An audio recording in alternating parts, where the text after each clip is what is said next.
Okay, good morning, ladies and gentlemen. A very warm welcome to the webinar on tips for getting ELT manuscript published in Index Journal on the editor perspective. My name is Wasanasomsithi, Ph.D. student. It's my delight to be MC today. So I would like to inform all participants about the internship program. So at 9 a.m. is a welcome speech by the Dean of Humanities, Social Sciences, and Ph.D. ELT chairs. And at 9:05 is invite speaker. And 9:05 to 10:30 is a feature speech by the guest speaker. 9:30 to 10:45 is a coffee break. So at 9:45 to 11:45 is the feature speech by the guest speaker. And at 11:45 to 12 is a Q&A session and closing remark and thankful message by the dean. All right, so you can either type your question in the chat box or unmute the microphone to ask. Okay, I think the dean is here. How about our classmate? Okay. All right.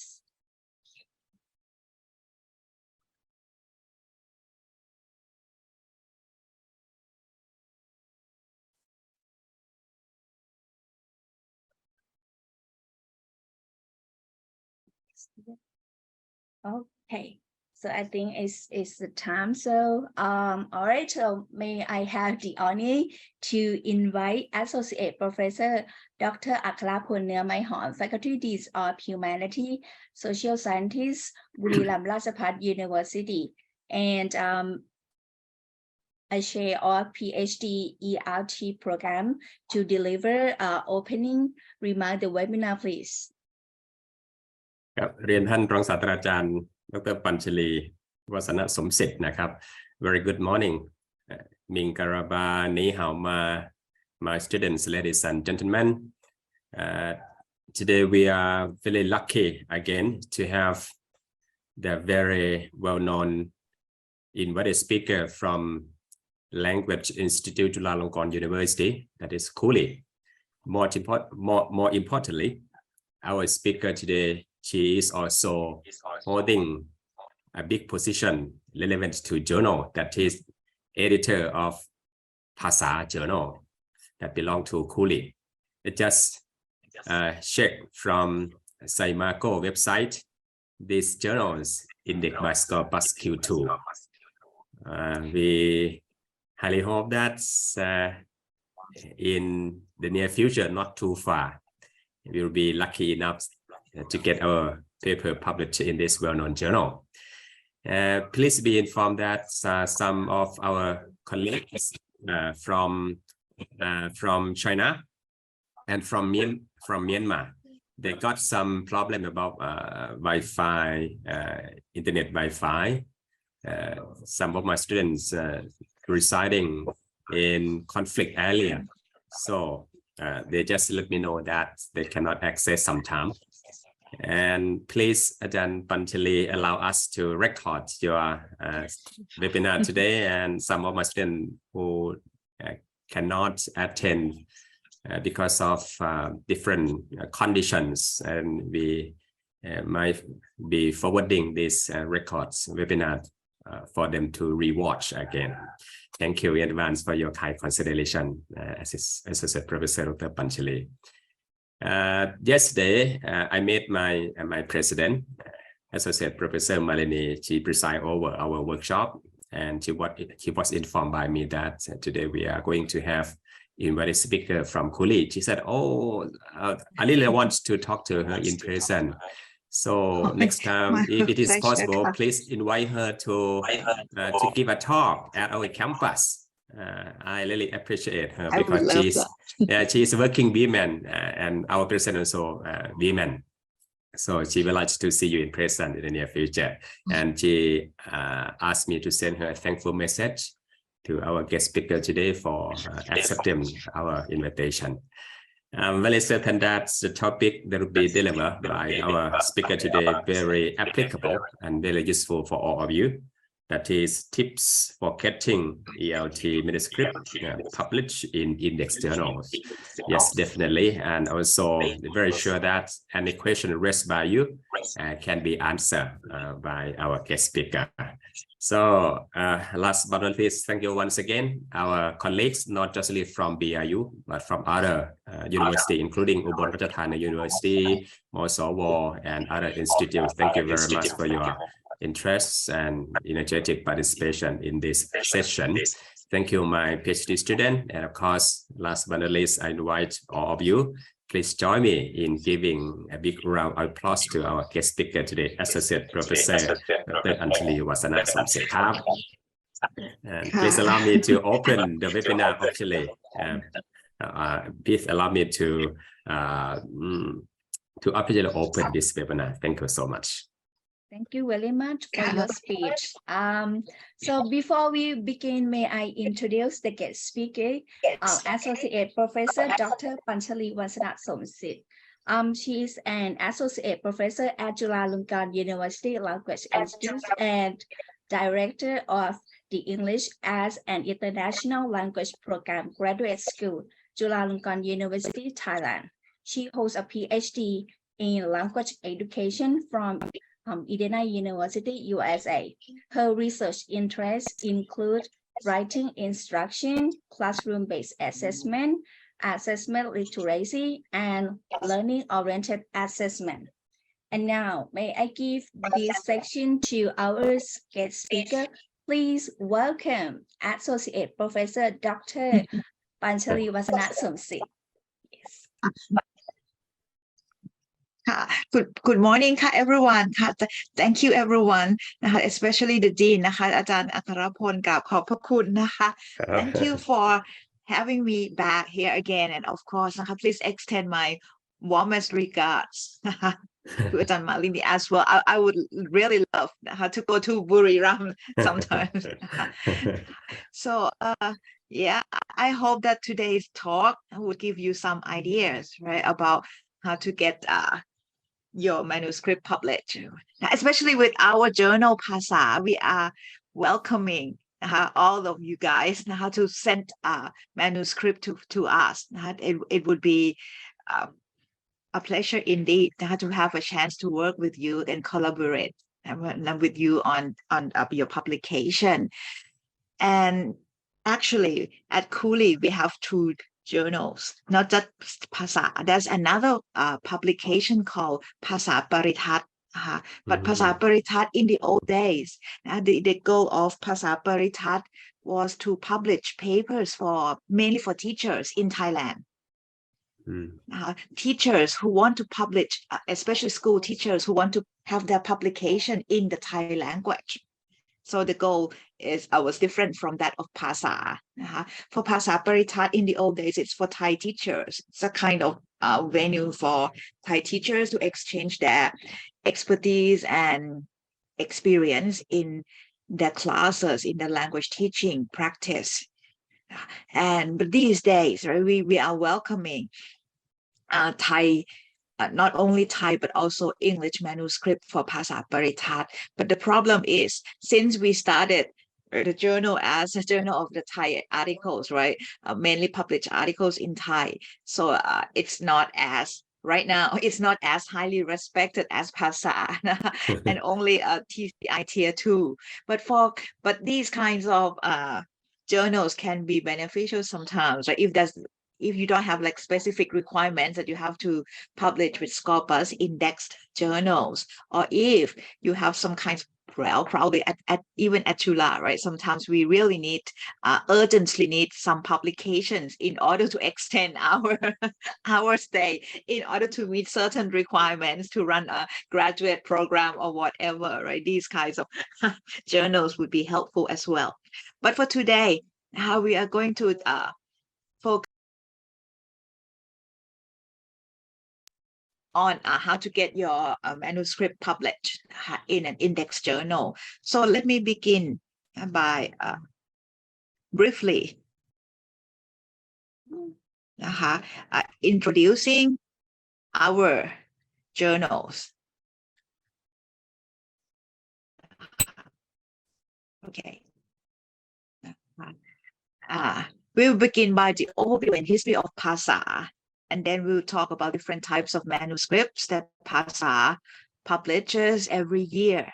There will be guidelines when submitting your manuscript and review process. Actually, even though my talk is going to focus on Phasa journals, right? But I'm sure that you can apply, right, what I'm talking about, even if you are going to send your manuscript to other journals, right?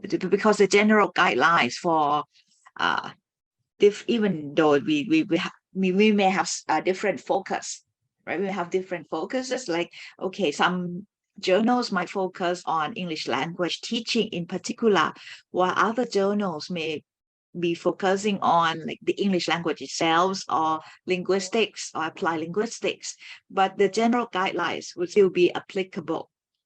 Then we are going to talk about the review process. We could look at the review process of Phasa and how editors, editorial teams, and our reviewers work.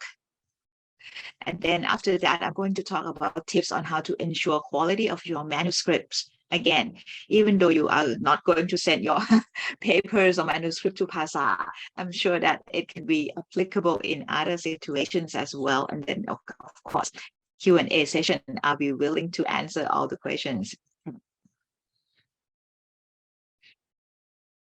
Okay, this is our Phasa journals. This is currently, it looks like this.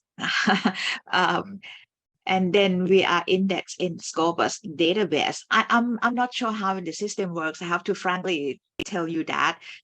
If you look at the website of Scopus, right, like Ajahn Akarapon said earlier, right, we are considered in the Q2 of Scopus. But if you look at the website of TCI, if you look at the website of TCI ranked us as in Q1 already, and we don't know how it works. Frankly, I have to tell you that I don't know, but for TCI, so in Thailand, right now, we are number 2 in the country for TCI, according to the latest meeting held last week by TCI. We ranked number 2 overall in the country. And we are Q1, of course, for them, for TCI. So, and then we also index in ERIC database as well. So for Phasa, we are Journal of Language Teaching and Learning. And normally we publish 2 issues, 2 volumes per year. One comes out in June, and the other one in December. Our latest issue of December has been actually, we started the uploading process last week. And right now we are still in the process of uploading papers for December. And of course, we accept manuscript year round. You can submit your manuscript anytime. Right? And the next issue will come out in June. So let me take this opportunity to say that I'm waiting to read something. Maybe we'll begin with the Dean, Ajahn Akarapon. I'm waiting for your manuscript and also the manuscript from the doctoral students in the program or from other faculty members from your institution. And next year, we are going to have a special issue. We are going to have a special issue on language assessment. We are promoting language assessment because that's the main mission of the Language Institute of Cooley, Chulalongkorn University Language Institute. As the MC already introduced me, right? That I also work as the director of the English as an International Language Program, Chula. It's an interdisciplinary program, and there are 3 faculties and institutions that are in charge of the EIL program. The Faculty of Arts, Department of English, and Department of Linguistics are in charge of the English linguistic track. The Faculty of Education is in charge of the English language instruction track, and the Language Institute of Cooley is in charge of language assessment track.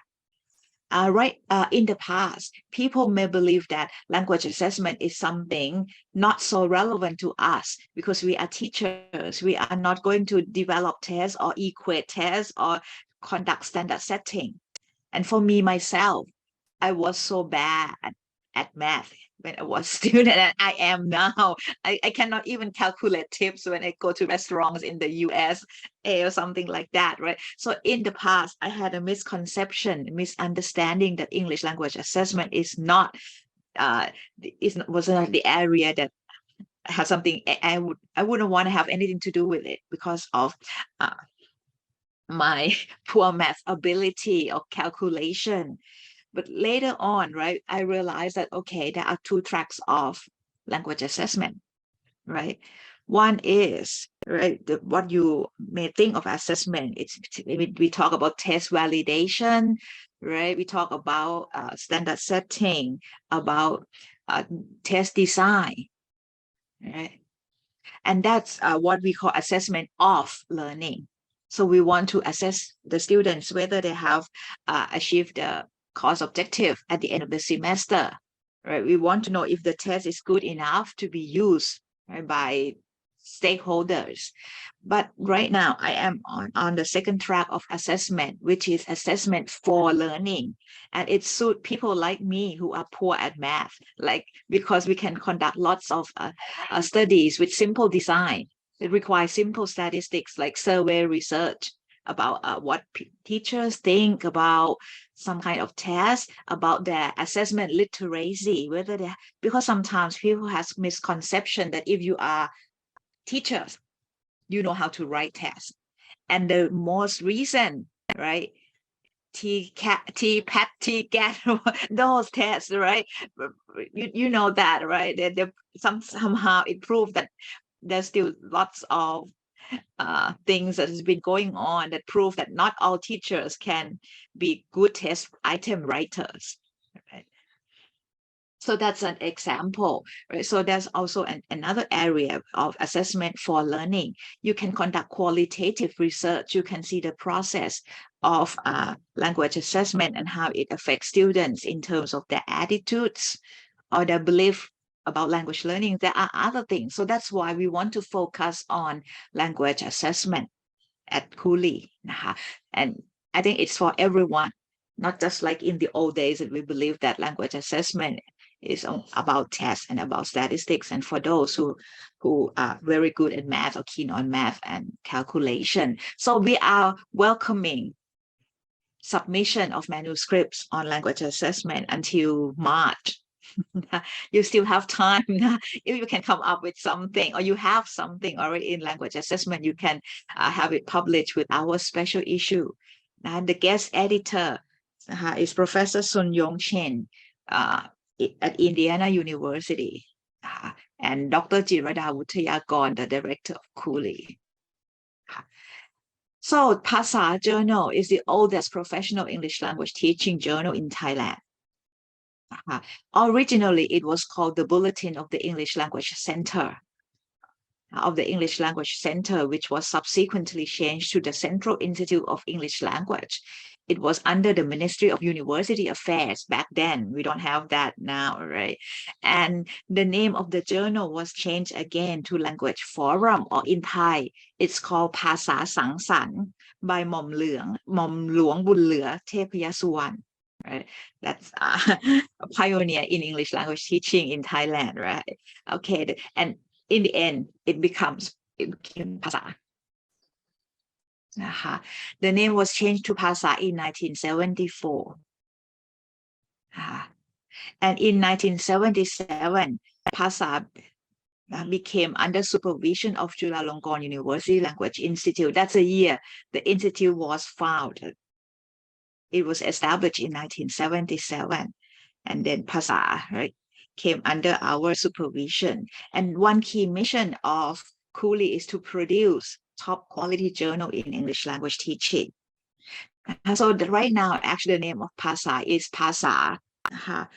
a Journal of English Language Teaching and Learning in Thailand, and we are considering that whether we should keep it that way, because right now we are publishing, we publish papers from outside Thailand as well, right? And there are some good quality papers, for example, that are written in other languages, and the authors have shown their interest in having it published with us. Like it's about not only English language teaching, but our Japanese language, about learners of Chinese, right? Okay, the first publisher and editorial director of PASA is Professor Emeritus Sasak Krishnamara, who is the founder of right now Sasin, graduate Institute of Chulalongkorn University in Business Administration. And the first editor is Professor Emeritus Achara Wongsothorn. Sadly, she passed away last month. One of our former co-directors. Oops, sorry. Oops.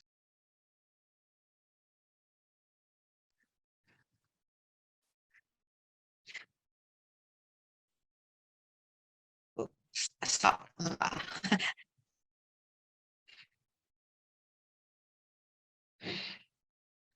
Okay, for PASA, we publish papers under these topics: second of foreign language learning and teaching, teaching and learning materials development, language testing and assessment, curriculum design and evaluation, identities in foreign language learning, critical pedagogy, teaching, training, and professional development. We also publish papers in the field of linguistics as well. And there are 4 kinds of manuscripts.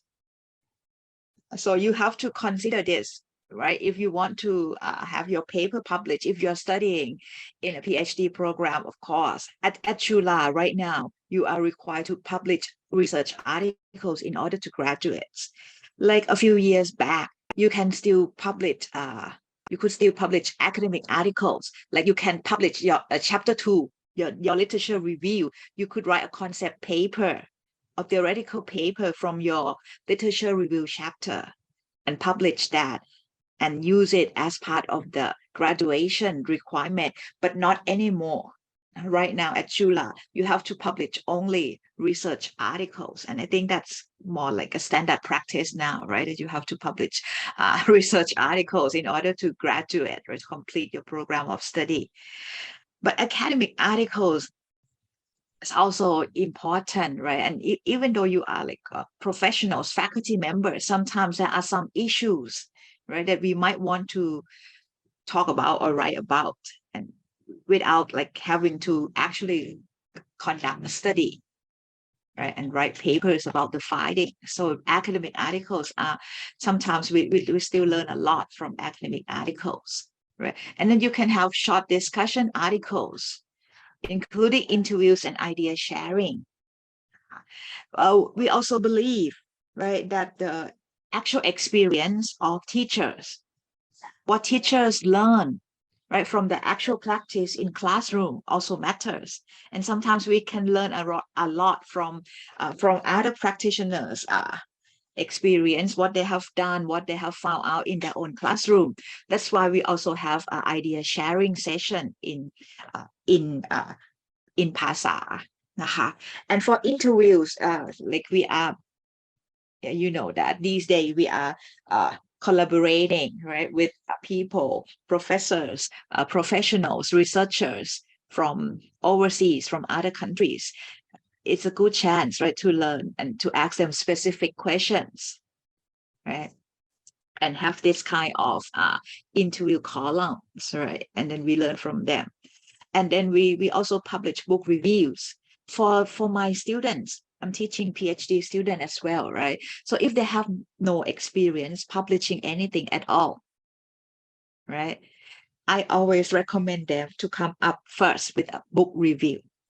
Right? That's the beginning point or starting point for lots of students. So this is not part of the graduation requirement, but it may be part of a course, requirements, right? Ask them to publish a book review so that they can start having get into the field, right? The idea of how one can write for academic purposes and have it published, come up with a manuscript. They don't have to invest that effort much, except that, of course, they have to finish the book, they have to write a review, but they don't have to conduct actual research yet. So book review is a good starting point, right, for graduate students, even a master student, right?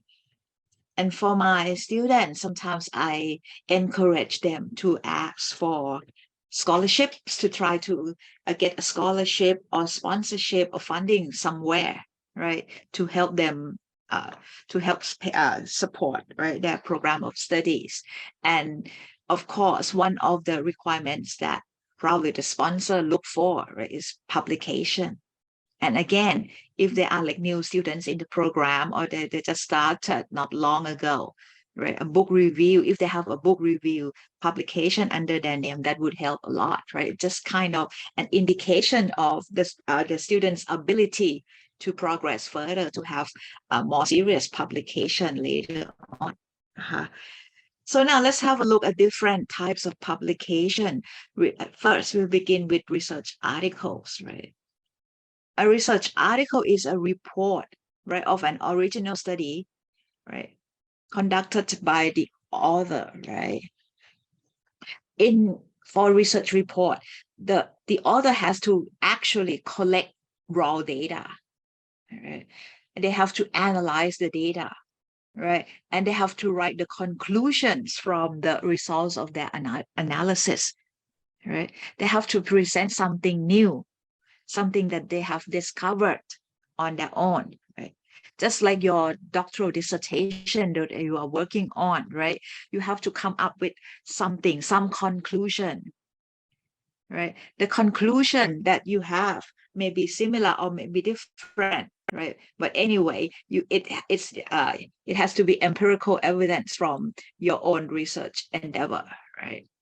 And this is what we consider primary source. Right. These are examples of the topics for research articles, right? The effects of project-based writing instruction on writing ability of Thai EFL undergraduate students. So the writers, right, the author have to actually experiment with project-based writing instruction, right? Promoting perceived English reading self-efficacy of underserved students using an out-of-class extensive reading module, right? Emotive responses to the language learning experience across contexts. May I start now, right, by giving you some tips? Look at these titles, right? You see that some of the topic itself may not be that different, not original, right? But if you look like out of class reading, right, extensive reading module, right? It does lots of people have been working on out of class extensive reading. But did you see one of the elements that make it different? Underserved students, right? Underserved students. For this paper, the author collected data from students in Chulalongkorn, the largest slum area in Thailand, I think, in Bangkok. So it should be in Thailand as well. Right? The author, right, who conducted this study spent some time in the slum area. When Chulalongkorn, she had to go there like a few times a week. And in Chulalongkorn, there's a kind of a library.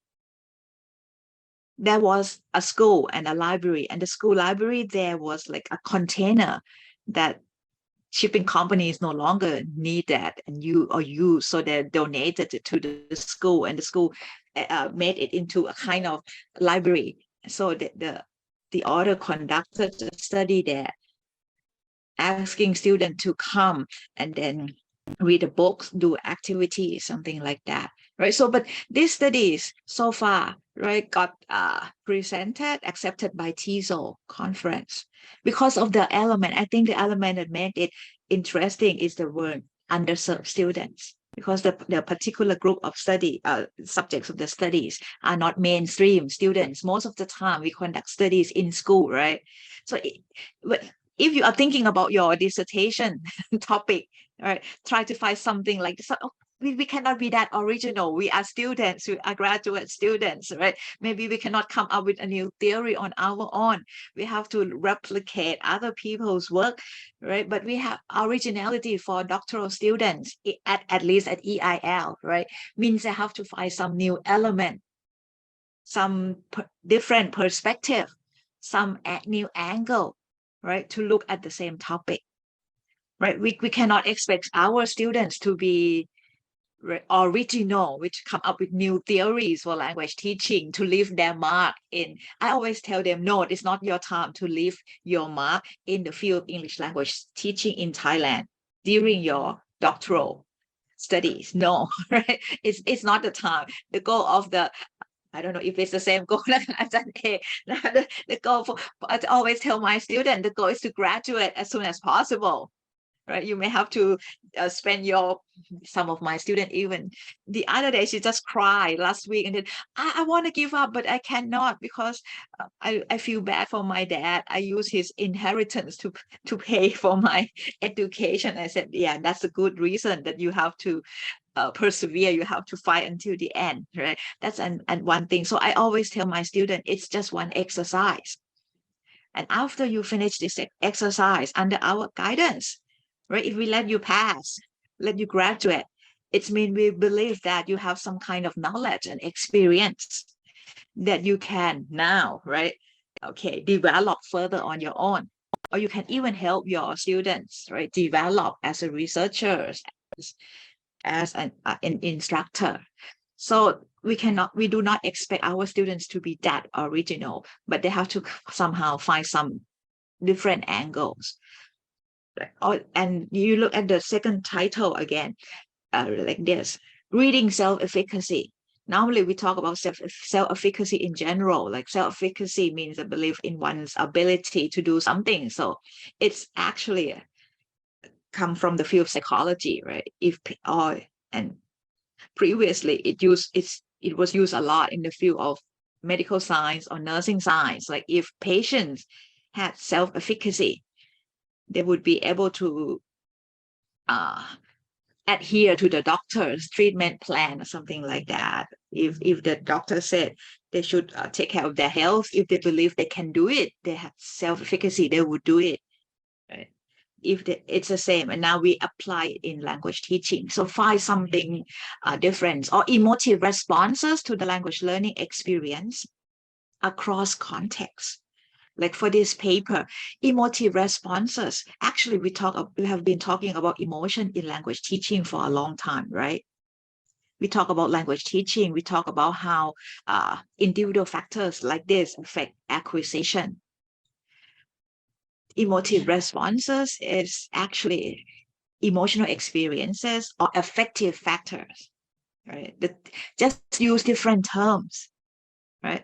Just different terms, new terms to talk about the same thing, right? And then an element that is added to make it a bit different is the terms across context.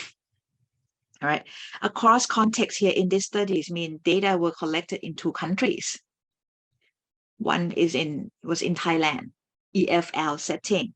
The other setting was in Australia, so it was ESL setting, right? And then the 2 authors compare the experiences, similarities and differences of language learning experience and emotional reactions or responses, right, of learners in different settings, and see how whether they were similar or different. So, and this what the element that make the studies more interesting, right? So this is an example of how you should come up with catchy, attractive titles, topics, right, to make your manuscript interesting to the editor. All right, academic articles, right? It's a kind of review articles, right? The authors write this, right, to look at other people's work, right? To look at existing theories, concepts, or they can suggest new directions, right?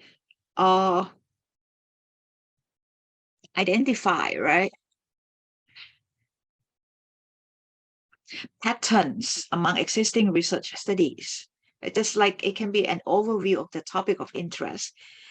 It can also be what we call an issue paper, right? Issue papers, for example, means you look at certain issues that have been debated in the field, and then you just collect evidence of both sides of the arguments, for example.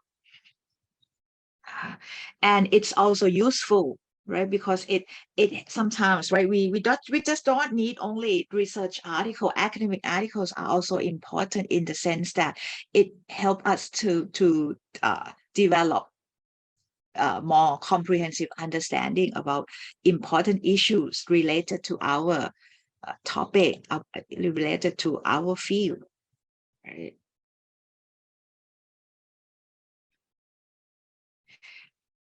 These are examples of titles of academic articles.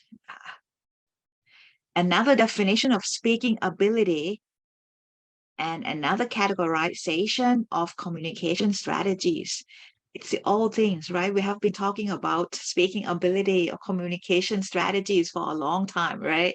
But the authors, right, look at the communication strategies that students use in her class and try to come up with some terms, some subcategories of what researchers have already defined, right, in general. Or it can be an what we call an issue paper, like focus on form or focus on meaning. How far should language teachers go, right? Is in which direction? Even these days, right, people still debate, right? We know that, okay, we have to go both ways, right? We cannot go, we cannot just focus on communicative language teaching and then forget about grammar teaching altogether, or focus on grammar teaching like in the old days, and then we had the products would be students who don't know how to communicate fluently. Right, so these are the kind of issues that you can raise and discuss without having to actually conducting your research. Right. CLT to post method, feasibility and setback for ESL or EFL context. Right. So you can look at, right, what could be applicable in the field, right, and whether there's drawbacks, right, in the use of CLT in our EFL setting, right? Another easy suggestion is that, right, we know that lots of theories, a lot of concepts have been proposed in the Western world, right? So here we are in the Eastern Hemisphere, right, with different teaching and learning contexts. So you can look at some point, and then you, for example, at Cooley one time, right, when almost 20 years ago, we adopted the concept of constructivism, right, and then we experiment on that, and there are lots of things that we found out without even having to conduct research that it would not work well in our situations.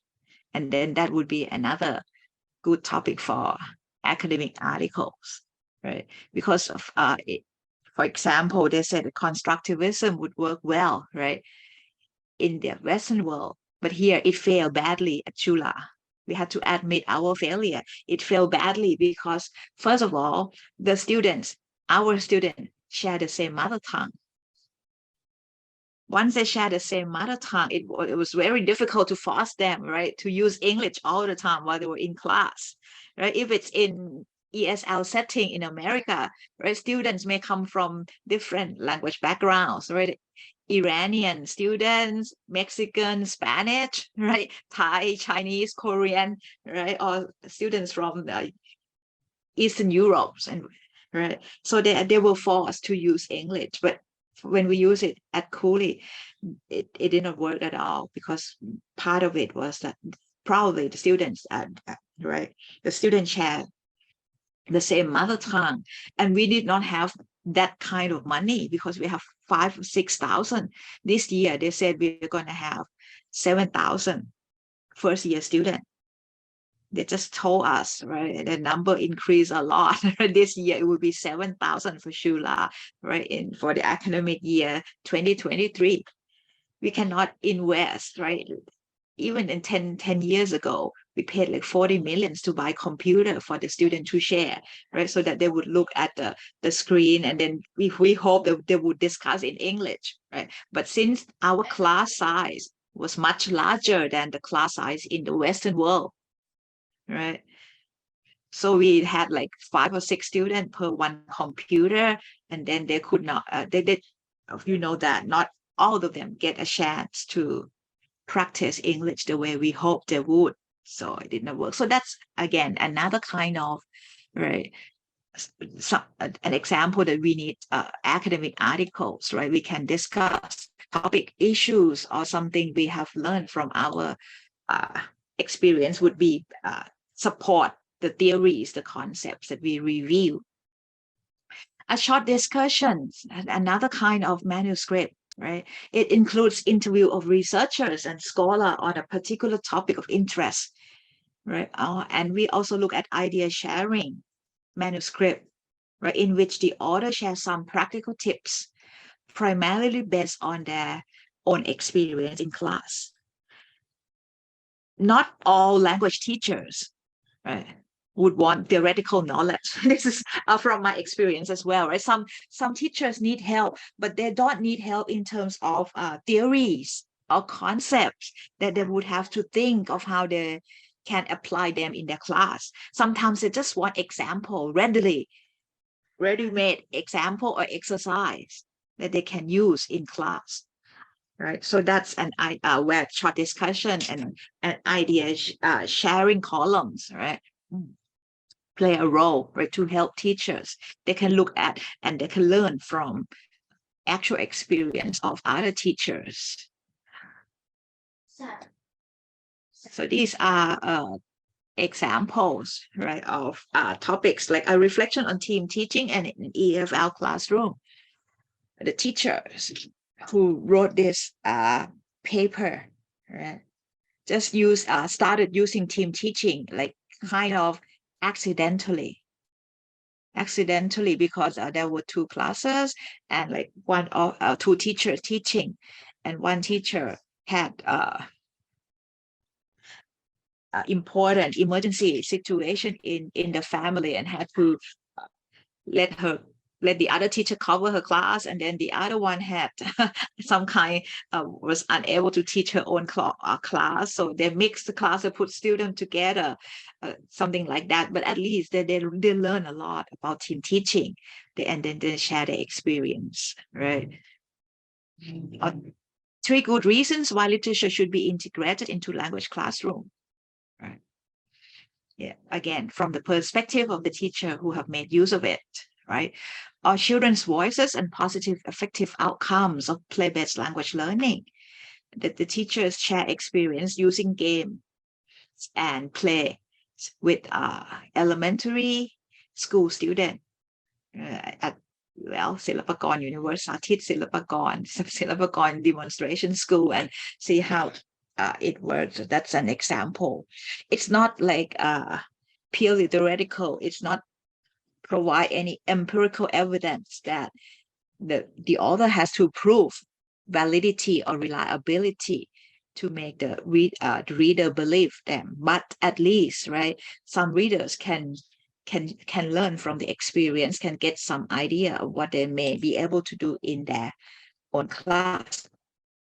A book review, right, is a critical evaluation in which the author describe and analyze a book, right, based on content of the book, the style in which it was written, and merits, right? So, as I said before, right, this is a good starting point for graduate students who have never had any publication under their name. Maybe this is a good starting point because you don't have to follow all the conventions of research manuscript, but at least you get some idea of how to write for academic purposes, how to use academic writing style, right? And how to discuss your points, your analysis, your synthesis.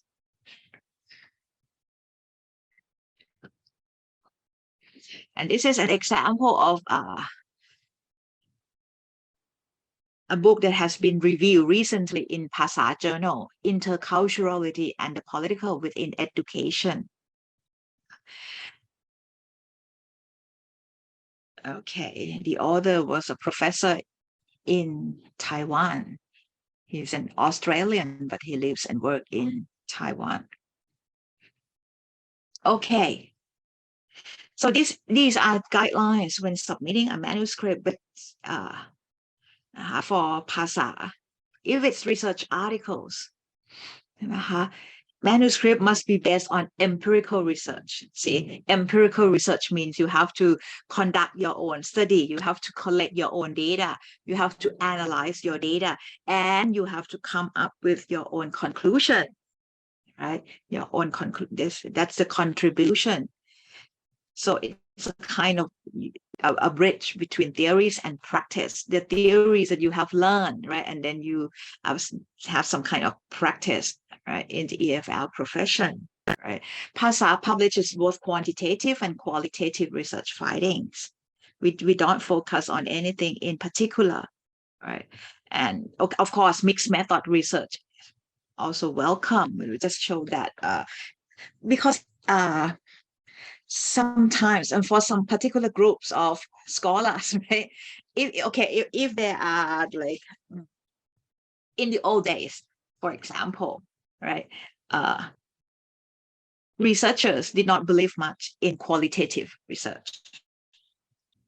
Even today, I still hear some researchers, in my field, language assessment, for example, right, said she doesn't believe in qualitative research finding, for example. That's because they believe in numbers. They believe in empirical evidence. Then they need something with solid evidence, with numbers to prove, right? Statistical formulations to prove some kind of validity or reliability, right?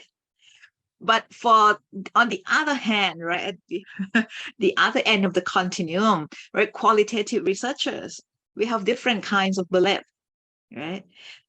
I don't know whether I form this belief because I know that I cannot rely on my own ability to calculate numbers or statistics, but we believe in words. We believe in actual experience of people. So if you conduct qualitative research, right, we believe that by looking deeply into someone's experience, we still learn something, right? We still learn something.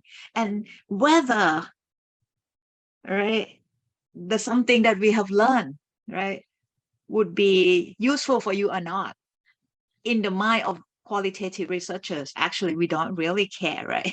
We don't, if it's applicable in your situation, that would be great, right? It would be great. We would be glad if you find it applicable in your decision, in your situation. But for us, right, we have the satisfaction of learning something, right, that we really want to know about, that we are really interested in, right?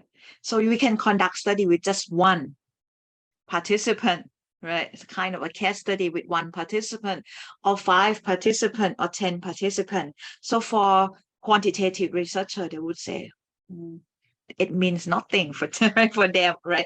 Just 5 or 10 students, right? At Chula, first year students, we have 7,000 already. But for qualitative researchers, we believe that we can learn something from, even though it's a small number of participants. So we welcome both kind of research designs, right? So I don't know, but for me, right, or even for most of the time these days, right, even at EIL program, right, most of our students conduct mixed method research design, right, studies with mixed method research design. Why? Another thing, right, as teachers, you know that in our real life situations, it's very difficult to have ideal, right, participants for peer experimental research, for example. If you have to go to class, you want students who, if you want to conduct pure experimental research with two groups, control group and experimental groups, you have to do everything in your power, right, to make the two groups of students equivalent. So at Chula, that's impossible, out of the question already, right? Because we teach students that are assigned to us by the institute, right? Different faculty send students to us to learn the English language.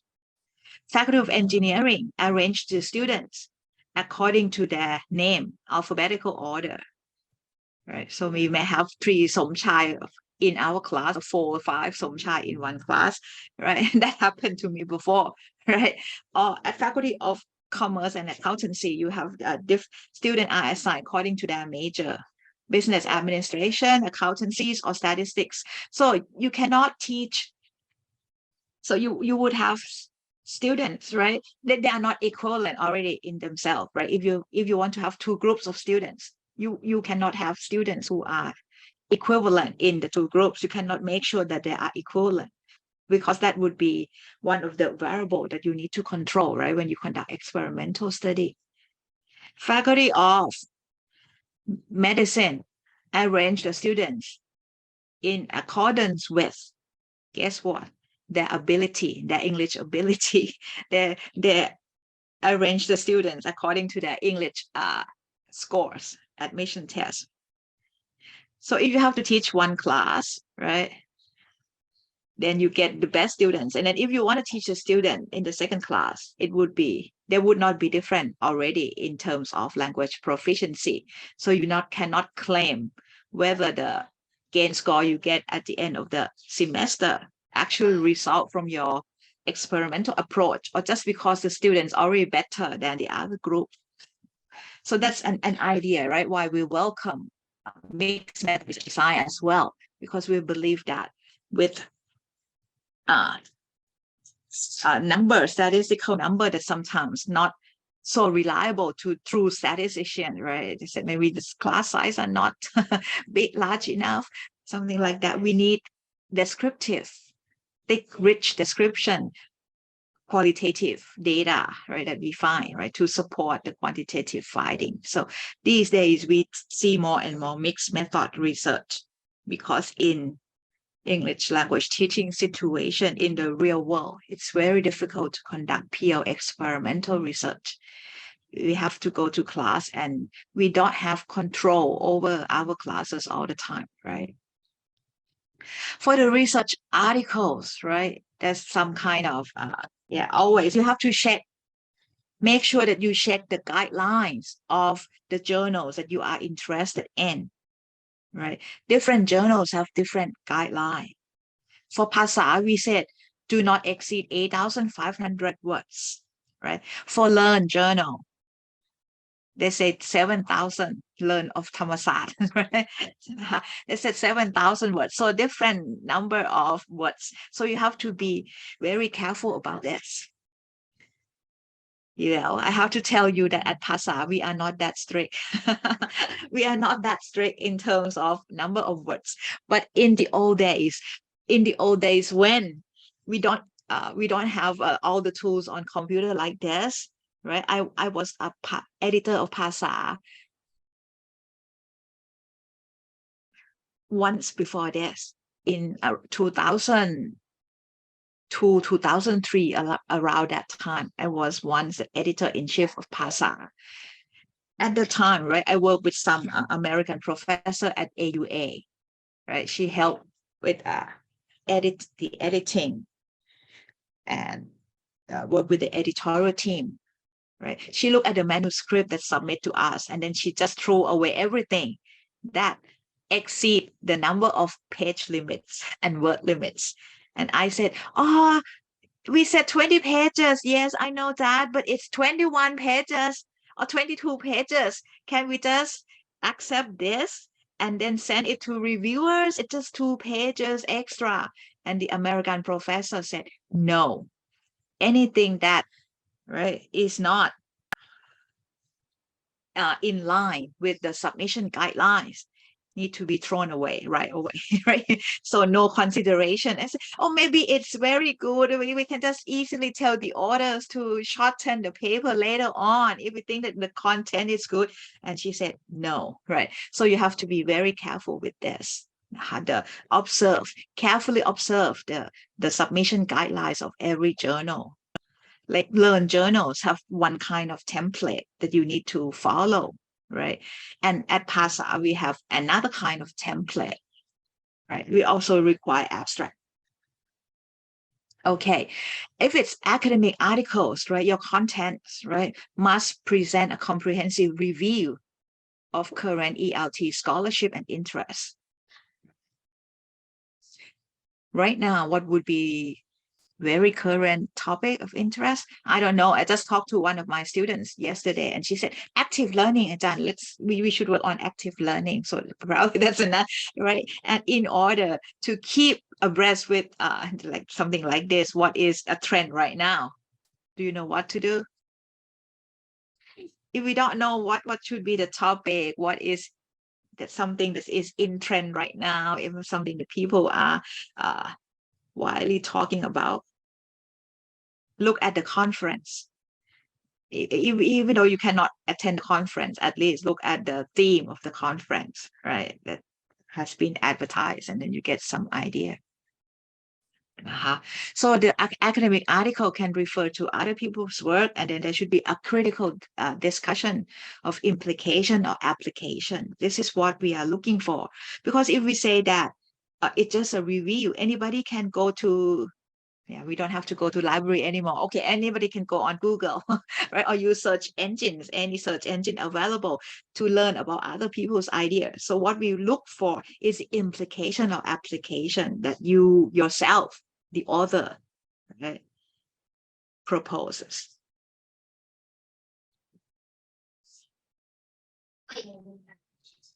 Okay, and then the academic articles has what limits, right? And short discussions, right, allows ELT professionals to share, right, their experience in teaching, right, or conducting research. So it can be anything: classroom activities, online teaching, material design, development, extracurricular activities, right, action research, right, or even research. Right, and it's shorter in nature, and we don't require abstract for short discussion. And the most important criteria for a book review is how updated, right, how recent is the book published. So right now it's 2022, right? We are going to be welcoming 2023 soon. Right, so if you want to write a book review right now for publication next year, right, the book you are reviewing must be published in 2022. Not even 2021. That would be too old by the time it gets published, right? So the major criterion for book review is that you have to find, right, you have to find most recent publication, right? Right, because otherwise it will be outdated, right? Right now at PASA, we do, when we do screening, initial screening, right? If the book review is about a book published in 2021, we just don't even consider that. It just immediate rejection. We reject it right away. It's already too old. But as I said, it's a good starting point for graduate students who haven't had any publication at all. This should be a good starting point for you. So for PASA, right, book review must be based on recent books in the field of English language teaching and learning, right, or something related to that, right? Like the one I show you, it's talk about political issues or perspectives in education in general. That would be fine as well. And you have to observe the referencing or citation criteria, right? Right now we use the 7th edition of APA. This is another thing that you need to keep updated, right? Because it keeps changing, right? And it can be confusing. For me, myself, right? I still had hard time sometimes. So I've come to, because they changed the system of how you can come up with a table with outside border or not, right? Or the title of the table, title of the figure that you use, right? So carefully consult, right, the manual, right? The guideline. Okay. And also we need the author's biodata of 50 words, right? And contact information and affiliation. Affiliation helps as well, right? And okay, the author specify which category. And for us, this is what we say. Manuscript must be carefully edited and proofread for language quality. Otherwise, they will be returned for revision before peer review process is undertaken. Okay, we allow some slips, some minor grammatical mistakes, right? Okay, we understand that if it's not our first language, there may be some grammatical errors, right? But if it's not, that the errors that occur do not interfere with the understanding and then the overall quality of the manuscript, we would accept that. We would send it to the reviewers. And once the reviewer accept the manuscript, we would ask the author, right, to find a native speaker to edit the paper, right? And even after you have submitted your paper, your manuscript, and then you said it's a final version that has been proofread by native speaker, we also send it to a native speaker as well to do one more round of proofreading and editing to make sure that there's no grammatical mistakes. So if you look at papers published with some journals, right? I don't even know the name, but I know that sometimes when we come across paper, there's still some slips, some grammatical mistakes, some typos. So at PASA, right, we pay very careful attention to this. So the manuscript, even after the author said that everything has been done, we still have to read it again to find whether there's still some slips, right? We conduct proofreading, we conduct final round of revision by our own language experts, right? So this TCI is going to use its new system next year. So the editorial manager will no longer be used after December, right? But right now, today, we still use editorial manager as required by TCI. But we are going to use a new system, I think, starting next year. TCI said editorial manager is too expensive. That's the reason we have to pay a lot, right, for the use of the system, and then they are coming up with their own system. But you can always contact us via PASA Journal at chula.ac.th. So this is the peer review process. Once you submit your manuscript to us, right, it would go initial screening. The editorial team have a regular meeting to go through article submission. We don't have time to go over the whole paper. We cannot, right? Because we have lots of submissions every month. So we would conduct initial screening by looking at the title and the abstract. So that's another major thing that you need to keep in mind, right? When you are submitting your manuscript, look at the title. If it's clear, right? Is it, how to say that? If it's catchy enough, does it contain keywords, right? That reflect its content, its significance, right? that would help with initial screening process. Then we look at the abstract. So look at how the study is conducted, or look at the overall content of the academic paper, whether it would be interesting enough or not. And then if we find that it's not relevant, or if it's not good enough, we would reject it at this point, right? We won't waste our time going over the whole paper. So that's another thing that need to keep in mind, right? In terms of the significance of the title of the articles of your manuscript, and the abstract, because it reflects, abstract is like a very condensed version of the article, right? The whole manuscript. So it should reflect, right, what the whole article contains. So once we look at the abstract, we should be able to make a decision whether we would reject it here at this point and don't waste anybody's time anymore, or we should give it a chance and send it to the reviewer, right? And in the peer review process, if we accept it, right, if it passed the initial screening, right, we would send it to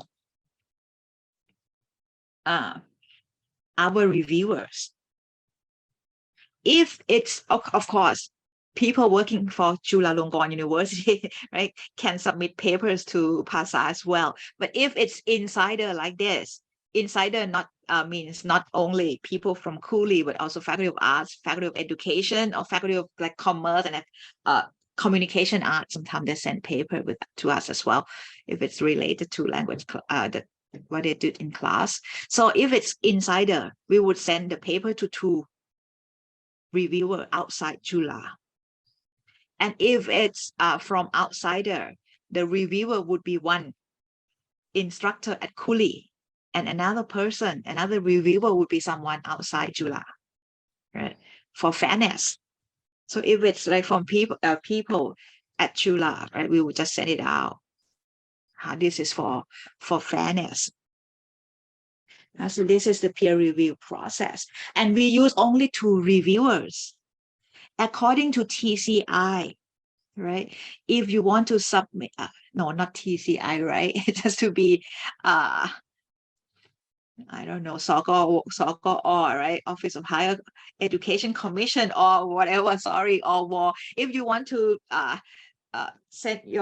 use your paper, your publication for consideration for academic title, like assistant professor or associate professor, right? The papers, the manuscript, the article must be published at a journal with 3 reviewers. For PASA, we can use 2 reviewers because we are index and Scopus database. If it's not Scopus database, right, there needs to be 3 reviewers in order for the paper to be able to, for you, right, to use for academic promotion. But for PASA, we use only 2 reviewers. And then there would be acceptance or rejection decisions, like accepted without any revision. This is very, very rare. It's very rare to accept any paper without revision, except it's like invited paper. Sometimes we invite, right, famous researchers or scholars from overseas to write paper for us. Actually, TCI gave us money, right, to pay someone to write like this. Which sounds bad when we say pay someone to write, but it's like a reward, incentives, or a token of appreciation for some big name professors, right, to write for our journals. And in that case, right, if there's some slip, something that we think it's off, right, we may do the revision ourselves by language experts. So in general, most of the times, if the papers are of good quality, it will be accepted with minor revision. Okay, and then accepted with major revision. The topic is so good. We are interested in that, but there's still some flaws that the author needs to revise before it can be published. So we would accept it with major revision. And resubmitted with major revision. This is a bit rare as well, because if it's if it has to be resubmit, it's just like rejection already, right? And then rejected. It rejects mean we cannot, it's no redemption for the paper, right? So we have to reject that. Okay, reason for that rejection. Okay, the easiest one, topic or scope of the study is not relevant to the field of ELT, English language teaching, or readers of Phasa. So that's the very first reason. The topic doesn't have sufficient impact. So this is one thing that you need to consider when you are coming up with your the topic of your study, the impact, right? Would it contribute to anything in any way, right? To anybody? Impact is the most important consideration, right? One time I reject a paper because it's about the kind of research design English language teacher liked or use. It's a language research design. And what's the impact? There's no impact of this. Do you get my point?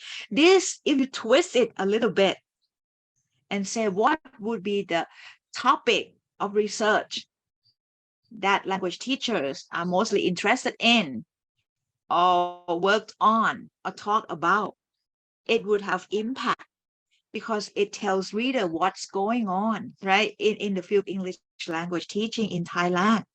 But if you say research design, language teachers use, doesn't matter, right? Because research design comes with topic, right? The topic of your research would determine what research design you would use, right? So this paper did not have impact when you say that what kind of research design English language teachers like to use, right? You see, you can twist, right, the topic a little bit, and then you get impact out of it already, right? So if we look at it and say, okay, right now teachers are interested in the topic of active learning, they're interested in looking at self-efficacy in language teaching, or there are lots of people are talking about even COVID-19 or technology in the disrupted world, something that would be more interesting. It will have some impact, but not what research design teachers are using,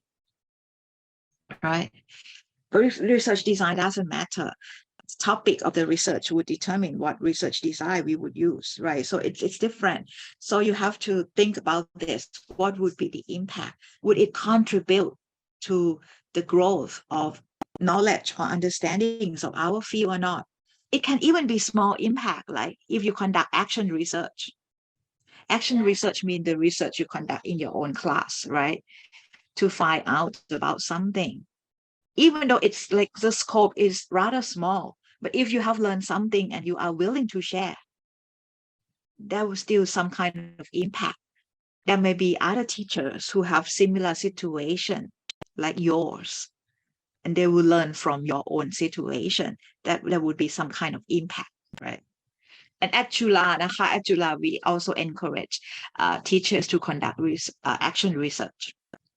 I learned that at some university, teachers cannot use action research to ask for academic promotion.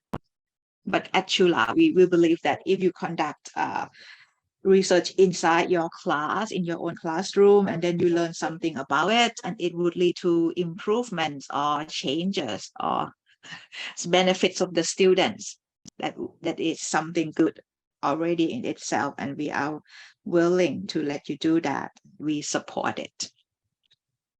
And this is one of the things, right, that will merits death rejection right away. Flaws in the study design. Why? Do you know why? It means that there's nothing we can do about it. There's no way we can make this study better, right? If for example, literature review is not clear enough, or is not extensive enough. It can be easily revised, right? Okay, we tell the authors, go back, review more on this topic. Look at this particular researcher's work. We can tell them that. Or if the we need more implication of the findings, how it would benefit language teachers, we would tell the authors to write more. Even though the discussion is not clear enough or is not significant enough, okay, go back and write more about this, discuss more about the meaning of the findings to you. That's what we can suggest. But if there's flaws in the research design, there's nothing we can do with that, right? Except you have to go back and conduct a new study, right? If there's a flaw in the research design. So that's warrant immediate rejection. Nothing we can do about it. Okay, the objective of the studies are not clearly stated, right? That's another thing. Study organization is problematic, right? Or certain components are missing. Or there are problems in writing or serious infelicities of style and grammar. So these are the things that would warrant that's rejection. Okay, the manuscript is not a research or academic article. These come from the checklist that our editorial team used. So these are the checklists. We would do this and then decide whether we would send the manuscript to the reviewers or not. The language of the manuscript is not the academic genre. And this is serious. There are ethical issues of concerns or problems with plagiarism. Sometimes we would not know that until we go over the whole article later on. But we do. The editor-in-chief or me, right, I will have to go over every article that's been published.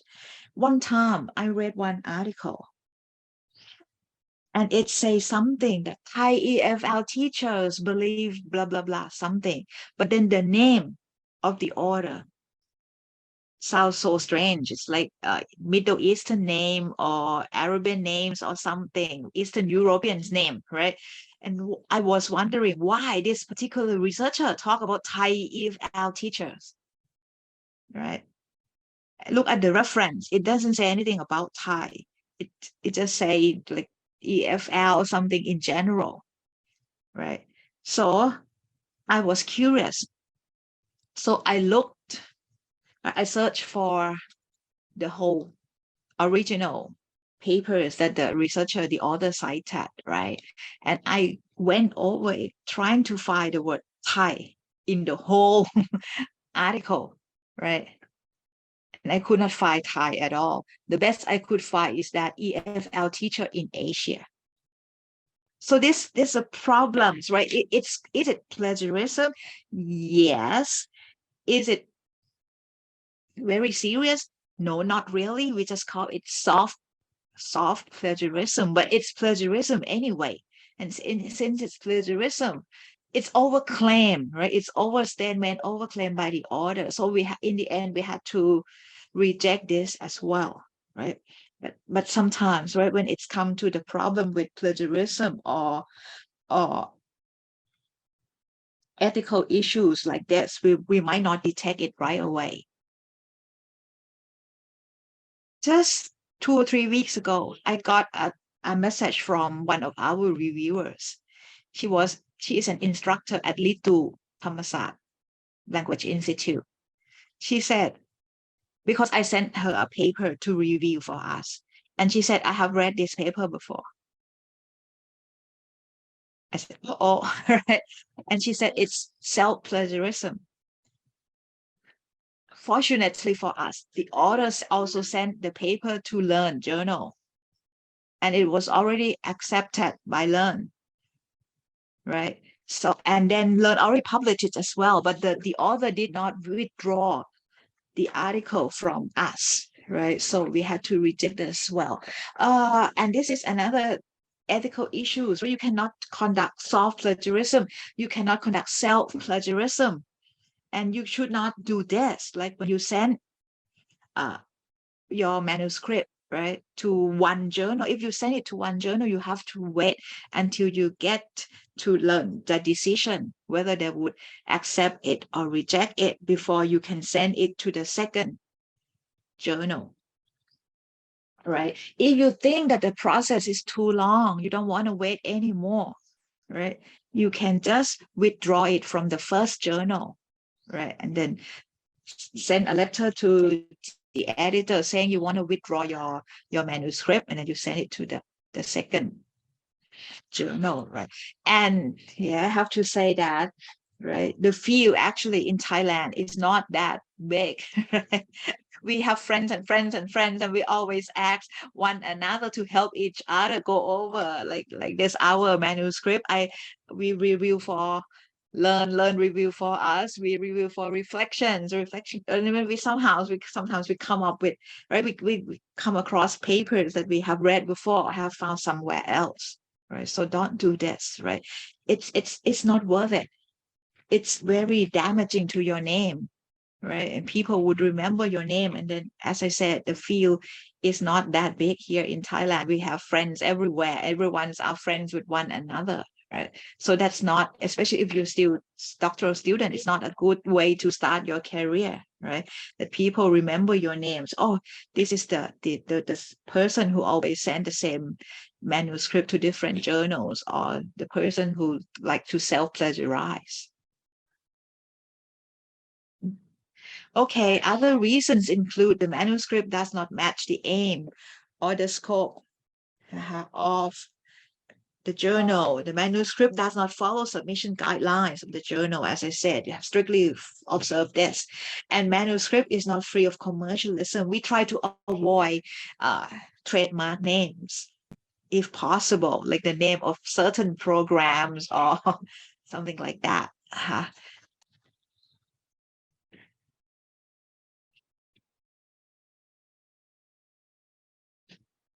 And then we look at evaluation of the content. Okay. And sorry. I use a new computer today and still have problems with it. Like, okay, sorry. Find my way around here using the different buttons. Any APC, Ajahn, for getting published in this journal? APC, article processing charge, any charges?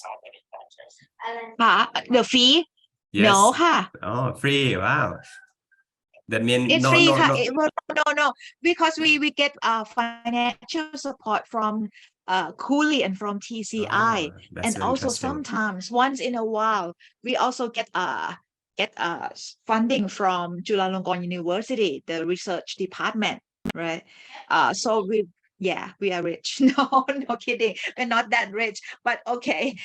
Submission is free. We do this for academic purposes. It's a mission of Cooley, right?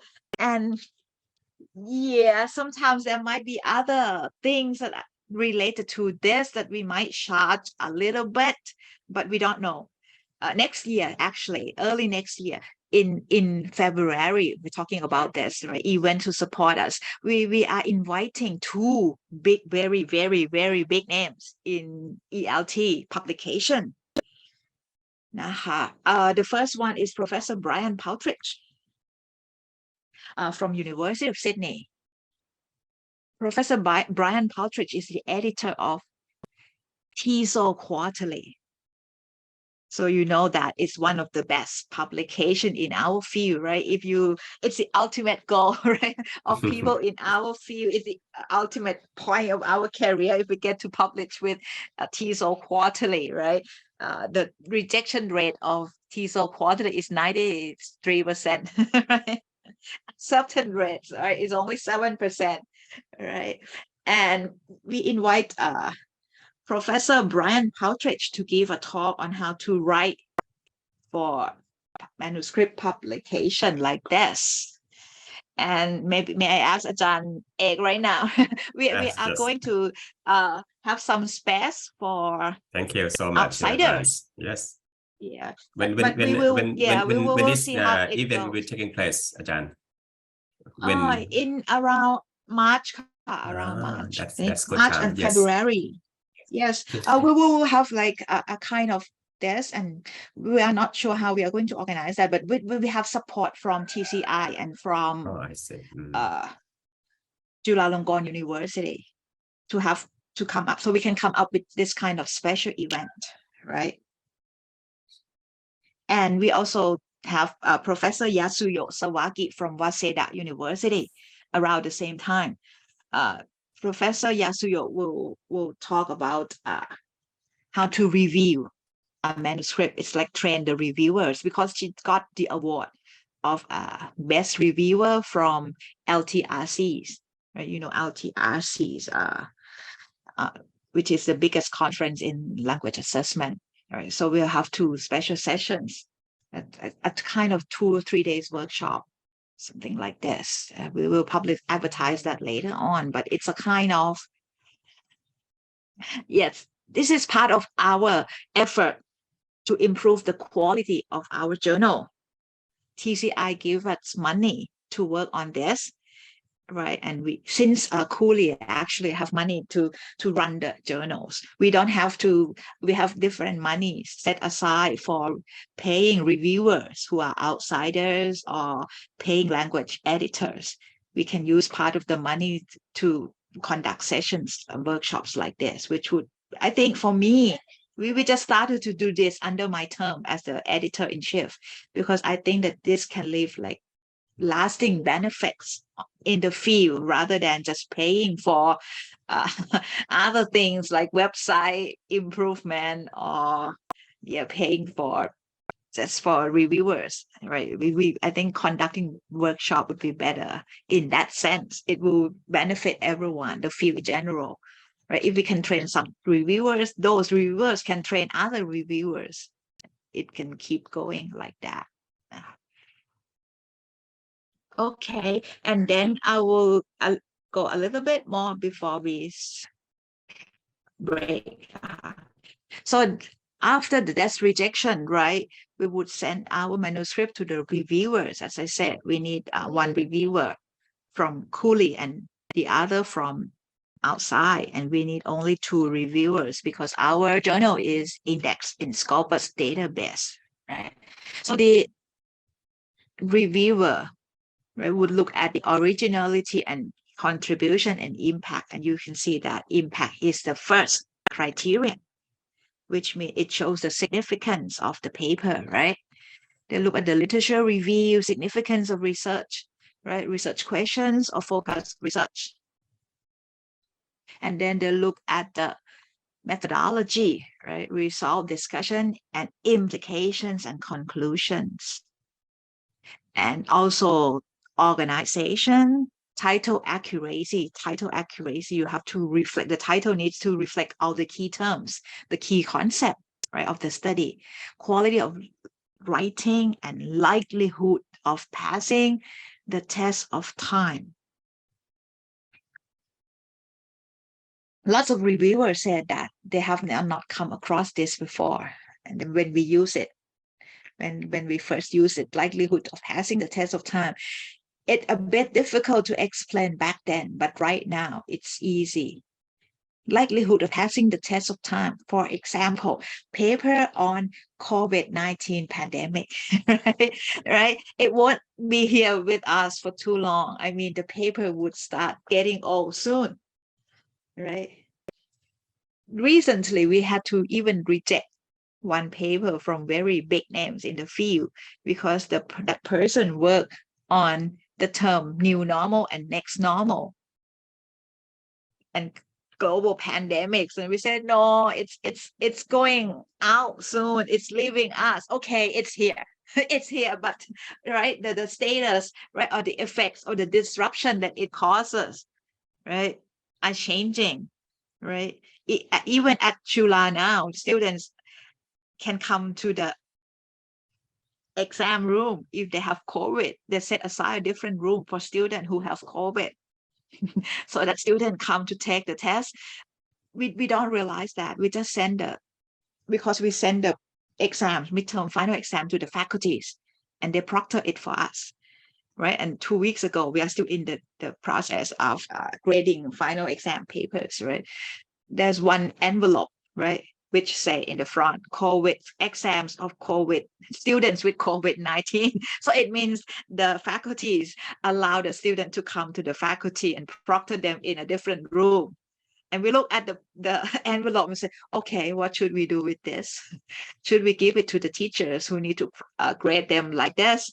Or what should we do? So in the end, okay, the head of the exam preparation unit said, okay, we make copies of this and send the copy, use the photocopies and send it to the teachers, and we'll keep the original, right, for peace of mind of the teachers who need to grade them. But COVID-19, right, students are even allowed to come to school. So it's not gonna be here for too long. So if you talk about the term COVID-19 and how it's gonna disrupt us or something like this, it's right, it's very likely that it won't be significant in the near future, right? The status of COVID-19. Okay, we still look at some of technologies the teachers have been using and learn about that, because we believe that the technology would be here to stay. You can still use this technology that you have learned, right, from 2 years ago, right? We can make adaptation, or we can adopt something out of that. But if you discuss COVID-19 in particular, maybe not anymore. And we did fact checking. For example, we did fact checking, and when the author said that the term new normal and some has been recently coined, for example, no, it's not like that anymore, right? We did the fact checking, and we found out that the term new normal was first used in 1918 or something, like 100 years ago already. And so it's no point of discussing the term here right now, right? That's an example. Now, so I think we should take a break now. And then come back and talk about how to improve the quality of different part of the manuscript. Okay, so now it's time for 15-minute break. So right now is 10:30. Please be back at 10:45. Thank you. Ladies and gentlemen, welcome back to the webinar after the break. I believe that everyone is ready to learn from our guest speaker. So now let me return the control back to our special guest speaker. Thank you, Ka. Okay, Ka. So after the break, right, we're going to continue on tips on how to ensure the quality of the manuscript, right? So we're going to look at different sections, different components of the manuscript that you write, right, to see if there's anything in particular that you can do, right, to make it a little bit better in terms of quality. Right. First, let's have a look at the introduction. Right. The introductions, you have to keep in mind that it serves as an orientation for readers, right, of the manuscript. Right. Giving them the perspective they need to understand the sections that are going to follow. Right. So you have to give sufficient background of the topic, probably a little bit of the history or what has been going on in the field. Right, so to show like topic development, right, as well as why you, the researchers, are interested in the topic. Like if you remember, like back like 10 years ago, right, lots of students, everyone actually, when they're writing your dissertation, when they wrote your manuscript, right, they would begin with the significance of AEC, ASEAN Economic Community, and how it would change the situation of English language teaching in Thailand or something like that. Just give the background, right? These days, people talk about the significance of English still, right? And if you are, we just talk about COVID-19, right? So it's possible lots of people would still be talking about, if they're going to talk about technology, they may introduce it with that, with the existence of COVID-19 pandemic, right? Lots of teachers right, were forced to use technology in their language teaching. That's just the background of the study to make people understand, right, why, right, the researchers consider the research topic to be important, but background information may include a little bit of your specific situation if you have space.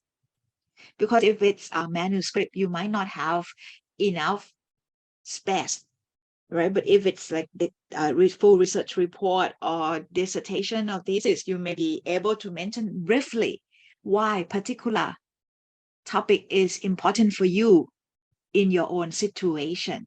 So we might not just talk about specific we might not talk about importance of English language teaching in general but we may mention a little bit of your specific situation, or that example about the underserved student in the slum area, right? When we talk about when the author talk about the importance of English, right? They have to give specific situation why this underserved students in the slum area also need English. People might not understand why they need English. And if they need English, has English been taught to them in any way and in any form? Right? You may have to mention that as well, just to give readers some background to understand why. Okay, they have particular situation. They don't go to mainstream school. Sometimes they have to miss school to help their parents work to earn a living.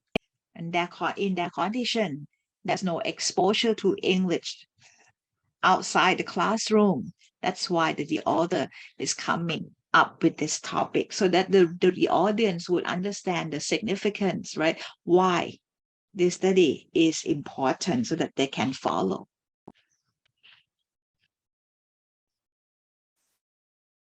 Okay, so you may keep in mind that there are 5 stages of the introduction, right, section. First, right, you establish a context or frame of reference, right? You give background information to help reader understand how the research fits into a wider field of study. If we have some understanding about how underserved students in the slum area need English, right? Okay, this may fit the wider context in that this is a kind of non-formal education that okay, people, right, needs to keep in mind that there's another group of students who still need the English language, and then it is part of the English language teaching situation in Thailand. There may be specific group, very small group of students that have been overlooked, but we have to recognize their existence, and we have to find ways to help them, right? And in helping them, right, we can learn about something that can be applicable even in our own situation, right?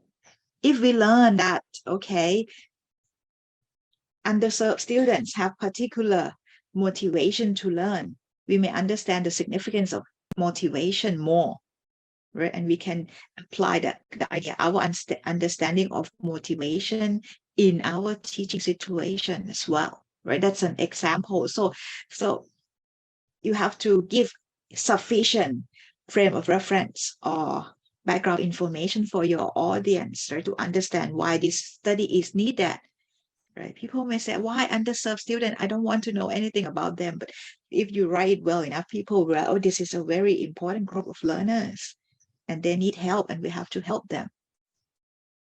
And when I talk about this, let me share some information with you.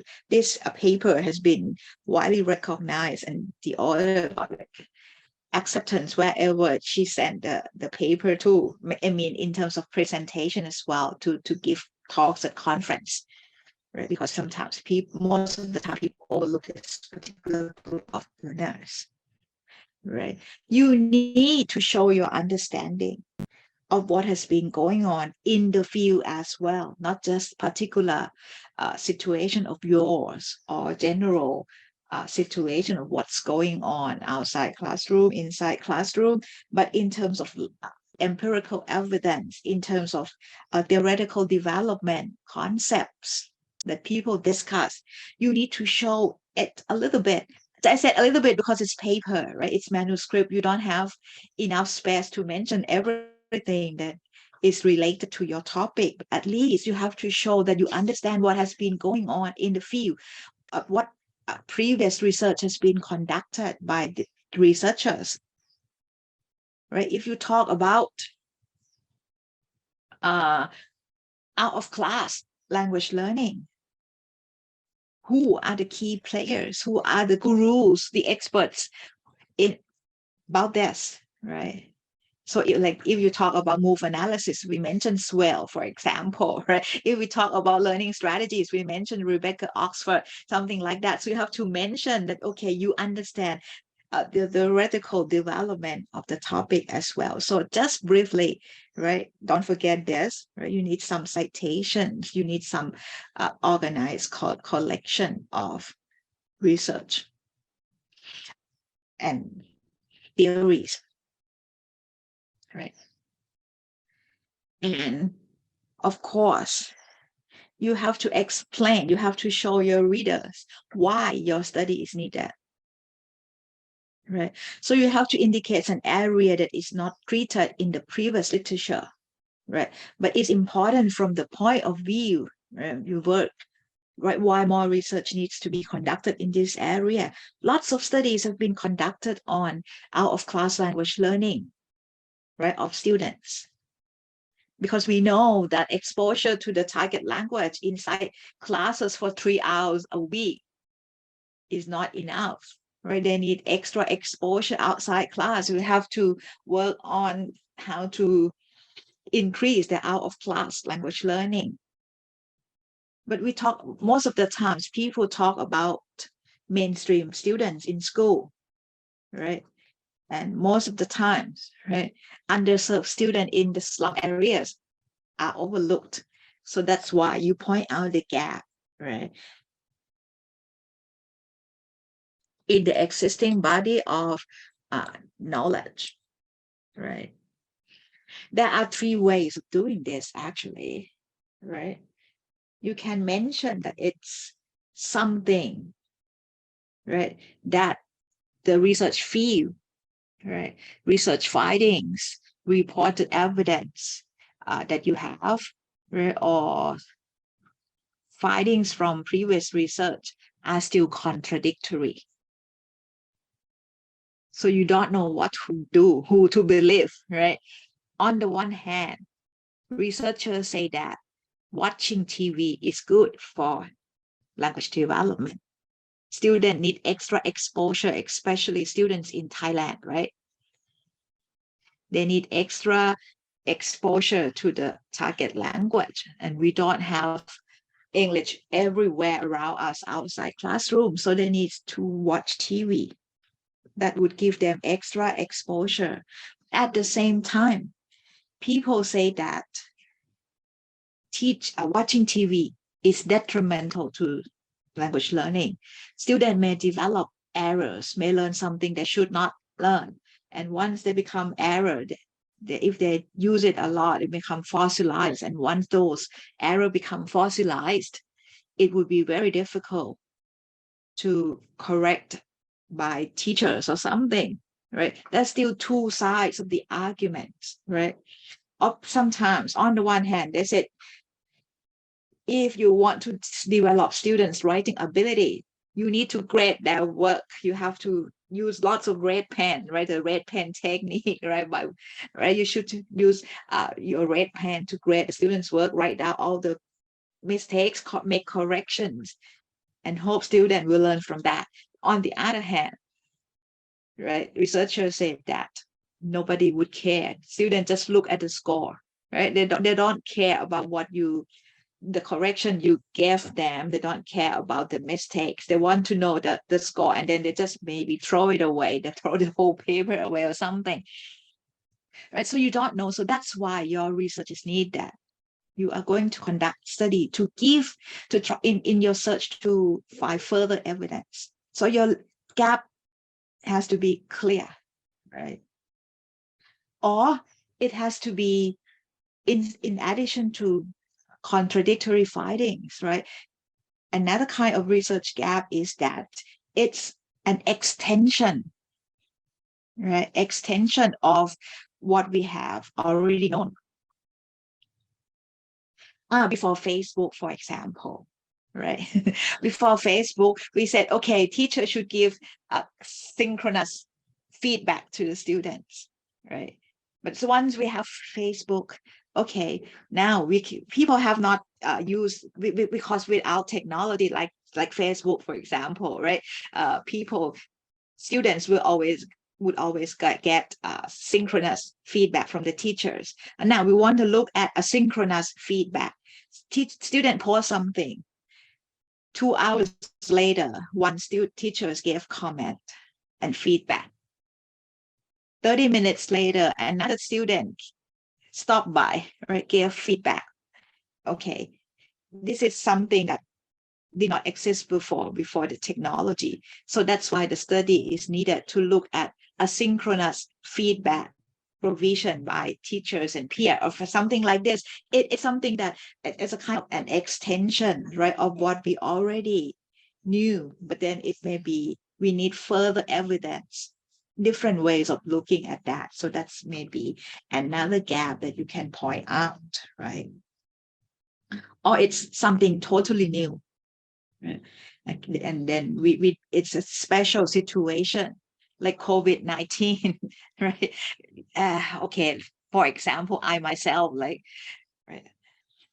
I thought I would not survive, right? Because I did not know how to use Zoom. I didn't know how to use technology. And when I learned that I had to teach online, right? I panicked a lot, right? I always call myself a dinosaur, the last of the dinosaurs. People at my office call me the last dinosaur, right? So when I learned that everything had to go online, right, I panicked big time, right? So this is something new. So teachers were forced to use technology.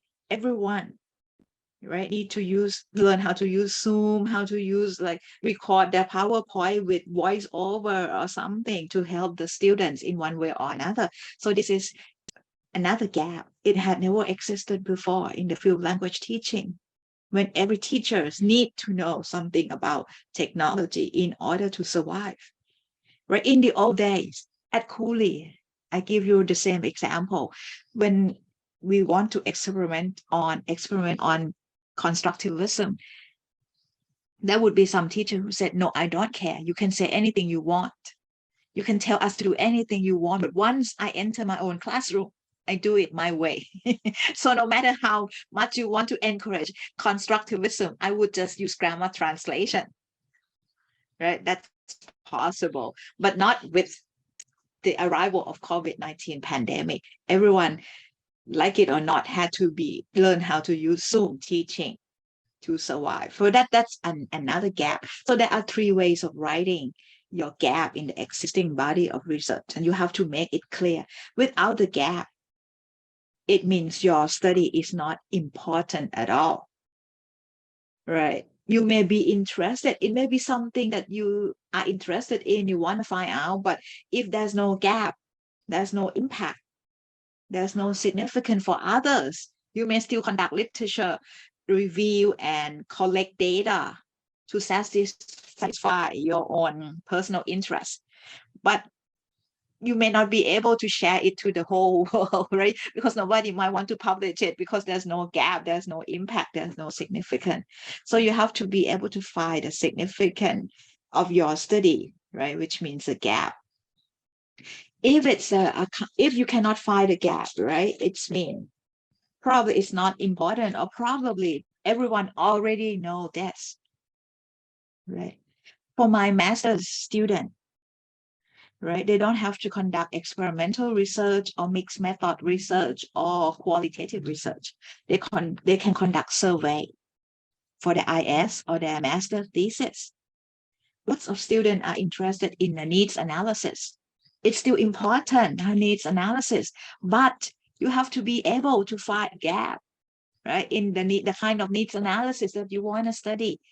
If you say, okay, I want to conduct a study, a needs analysis of image in the airline industry, They say, no, you cannot find a gap, right? There's no gap because lots and lots of people have been working on this. So we have lots of English for flight attendants, English for captains, English for ground staff at the airport, something like that, right? So there's no gap. You have to find a gap that we need to know. What? English for taxi drivers, English for the needs for English for people in the spa business. At Cooley, we are conducting a study right now. We are going to very soon. We're in the process of finishing up the proposal and all that. English needs of police officer. Okay, sounds right, not interesting, but it's very specific. English needs for police officers and business or traders working on Xishang Island. So it's in the needs is that, right? Lots of tourists are there, and then there's lots of projects. Even Chula has a different, not a campus, but lots of offices of Chula are there, marine biology and other things, right? And then lots of tourists, and we want to conduct a kind of a needs analysis so that we can come up with an English course to help local people there. It's a kind of community service for Chula, but okay, that's a specific needs for this, right? So this is, and you have to find the needs, right, to conduct the study, the gap, something that is important. So we may say that the needs for tourist officers working in Bangkok would be different from the needs for police first officer working on Xishang Island. I don't know. We may find out later on that it would be the same kind of needs, the same kind of language use or something, but we would really realize that later, right? We will find out.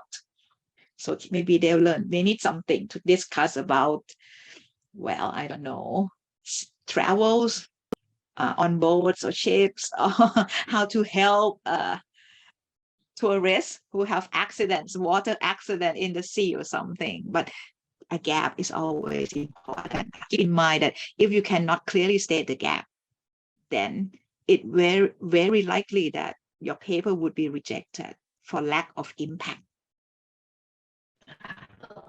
Okay, now in the next stage, the author formally announced the purpose of the research or what the study hopes to achieve with research hypothesis, if you have it, right? Include that. One of my students, my doctoral students, just 2 days ago, showed me the comments of the reviewers who review her paper, right? And the one of the things that the reviewer asked her to do is to clearly state the research questions and research objective. She did say that, but the reviewer still said that it's not clear enough, and it's difficult for the reviewer to follow what's going on in the methodology section. So that's an idea, right? It just happened just like 2-3 days ago. So the student came back to me and said, Ajahn, is this good enough? And then she had one research question number 1, research question number 2. I said, well, maybe if that's the reviewer want, right? So you have to clearly specify that. And sometimes it seems like just the purpose is not enough. The reviewer wants to see research questions as well. And you need to make sure that your research question or your research topic is significant. As I said, you need impact and it's feasible. So when you think of this, right, for you as researcher, it has to be feasible. It has to be easily conducted, right? It has to be clear, and it has to be ethical, right? You would not harm your participants with your research design, right? In any way. Don't think that this is not an issue in language teaching. It is. It is. Sometimes, this is my realized experience from someone that I have known in the workplace, right? Sometimes we conducted okay, not me. Okay, that teacher conducted a study on reading, reciprocal reading, but she was teaching a course which is an integrated skill course offered to first-year students. So students need to practice writing and speaking and listening as well. But once the research topic is on reading, the author focused on reading only and forgot or intentionally, right, avoid teaching, writing, and speaking and listening, and that's how it affected the students, right? So always make sure that it's ethical in every sense of this, not just that you directly harm them or experiment on something that will cause them psychological effects, like, okay, dividing students into two groups. One group receive positive feedback, the other group receive negative feedback, right? Regardless of how they actually perform in your class, but you keep giving them negative feedback. That's to experiment how it affects the learning. So that's definitely unethical, right? These days, in the old days, people did that, right, before they realized that kind of things, right? It can cause like psychological harms on part of the participants. Ask yourself these questions, right? How my answer to this question advance knowledge in the field? Okay, we don't expect to lift our marks while we are graduate students in the program, something, but at least, right, we can help contribute to better understanding, or if there is like contradictory findings or inconsistency in any way, right, we may be able to help, right, with give further evidence to support either side, right? How my answer to this question improve educational practice? How my answer to this question improve the human condition, maybe, right? And why is it important to answer the questions? So maybe in some cases, it might not help contribute to the development of English language teaching in Thailand, but it will help improve your own teaching situation, and that would be okay, right? One time, when I submitted my work for the associate professor title, right, the committee asked, what would be the merit of my work? Because I conducted a study, one of the research that I submitted was done at Chula in my class. So of course, it's like intact group, convenient sampling that we call intact group to make it sound better, right? And so the reviewer asked, what would be the benefit of this, right? Using convenient sample, right? Conducting research in my own situation. I said, okay, even though the findings might not benefit this particular group of students who were in my class at that time, they would graduate, right, after this. But what I had learned, right, what I learned from my findings from this particular group of students would be helpful for students in the coming year and the years and years and years to come, right? Because it would be the same course with the same students from the same faculties. They share similar characteristics. So I knew what to do better as a teacher of this course, right? So you have to be able to answer, why is it important to answer this question, even though it might not be the contribution to the whole field of English language teaching in our country, but at least it needs to yield you some benefits, right? At least make you better understand your situation, or help you teach more effectively, or help your student better next time around, right? Stage 5, right? Authors indicates expected outcomes, possible benefits, or applications of the work, right? Including the contribution to the existing body of the knowledge in this area. Right? So you can talk about theoretical significance or research significance. People may be able to adopt your research design. People will learn more about particular concept. Okay, out of class language teaching, we know its theoretical significance in terms of its application with mainstream students. We will learn more that how teachers need to adapt the concept when it's applied with students with special needs in slum areas. And then practical benefits, we may come up with some kind of teaching modules, right? Pedagogical benefits that other teachers can utilize after this. Or you can look at it from the angle of benefits of different stakeholders. Students will have better instruction, teachers will know how to teach better, school will have better program or something, right? Literature review. This is of all the parts, right? I think this is the part that is easier, right, to be revised and improved, right?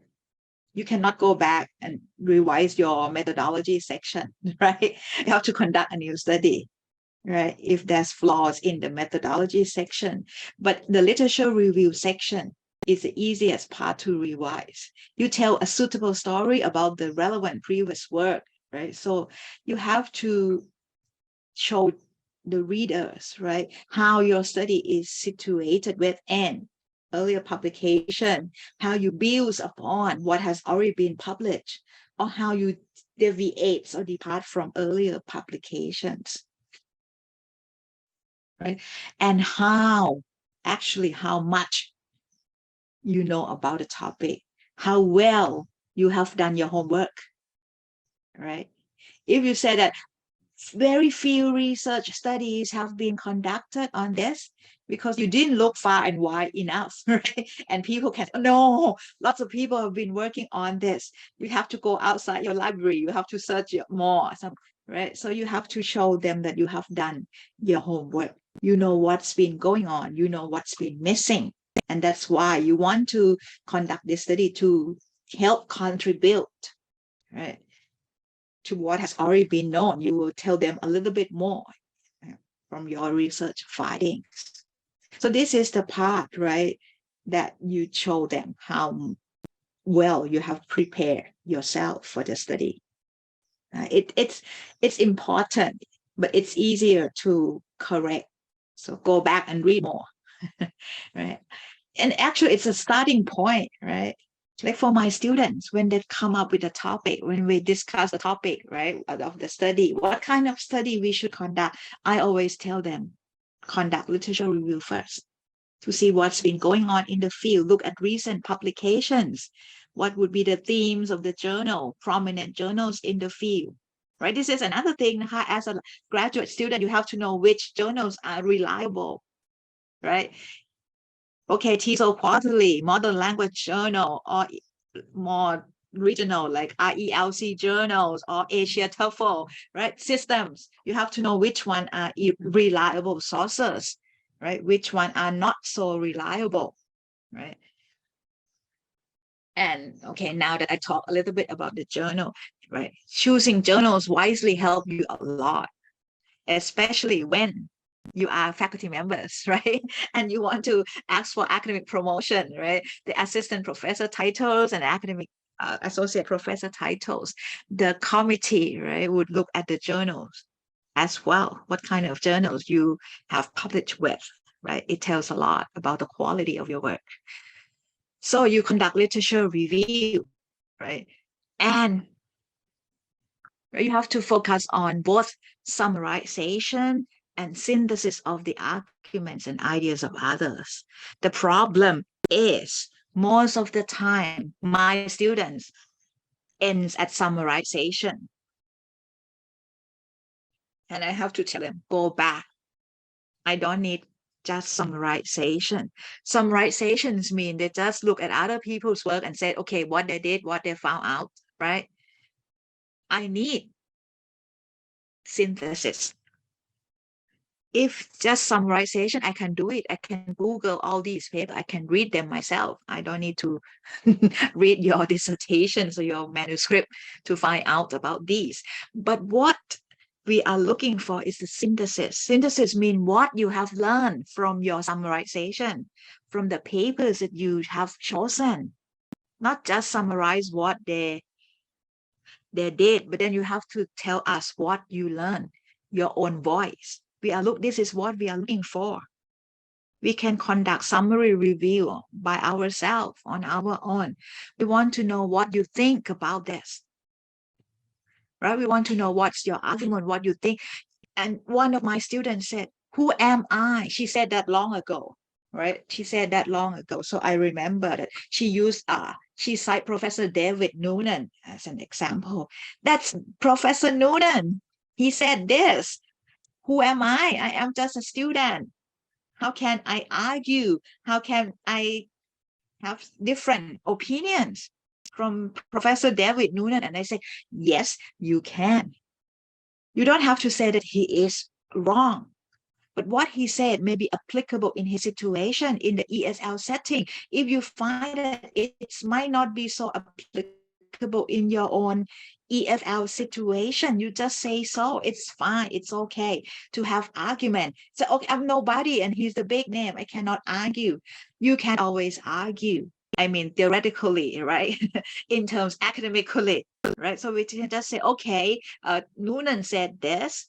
It would be very applicable in his situation, but not in Thailand. When the students share the first language or just use the same mother tongue, they would not be forced to use English as a medium of communication. So they didn't get the exposure that students in Noonan study got because they were in ESL setting and everyone had different mother tongues.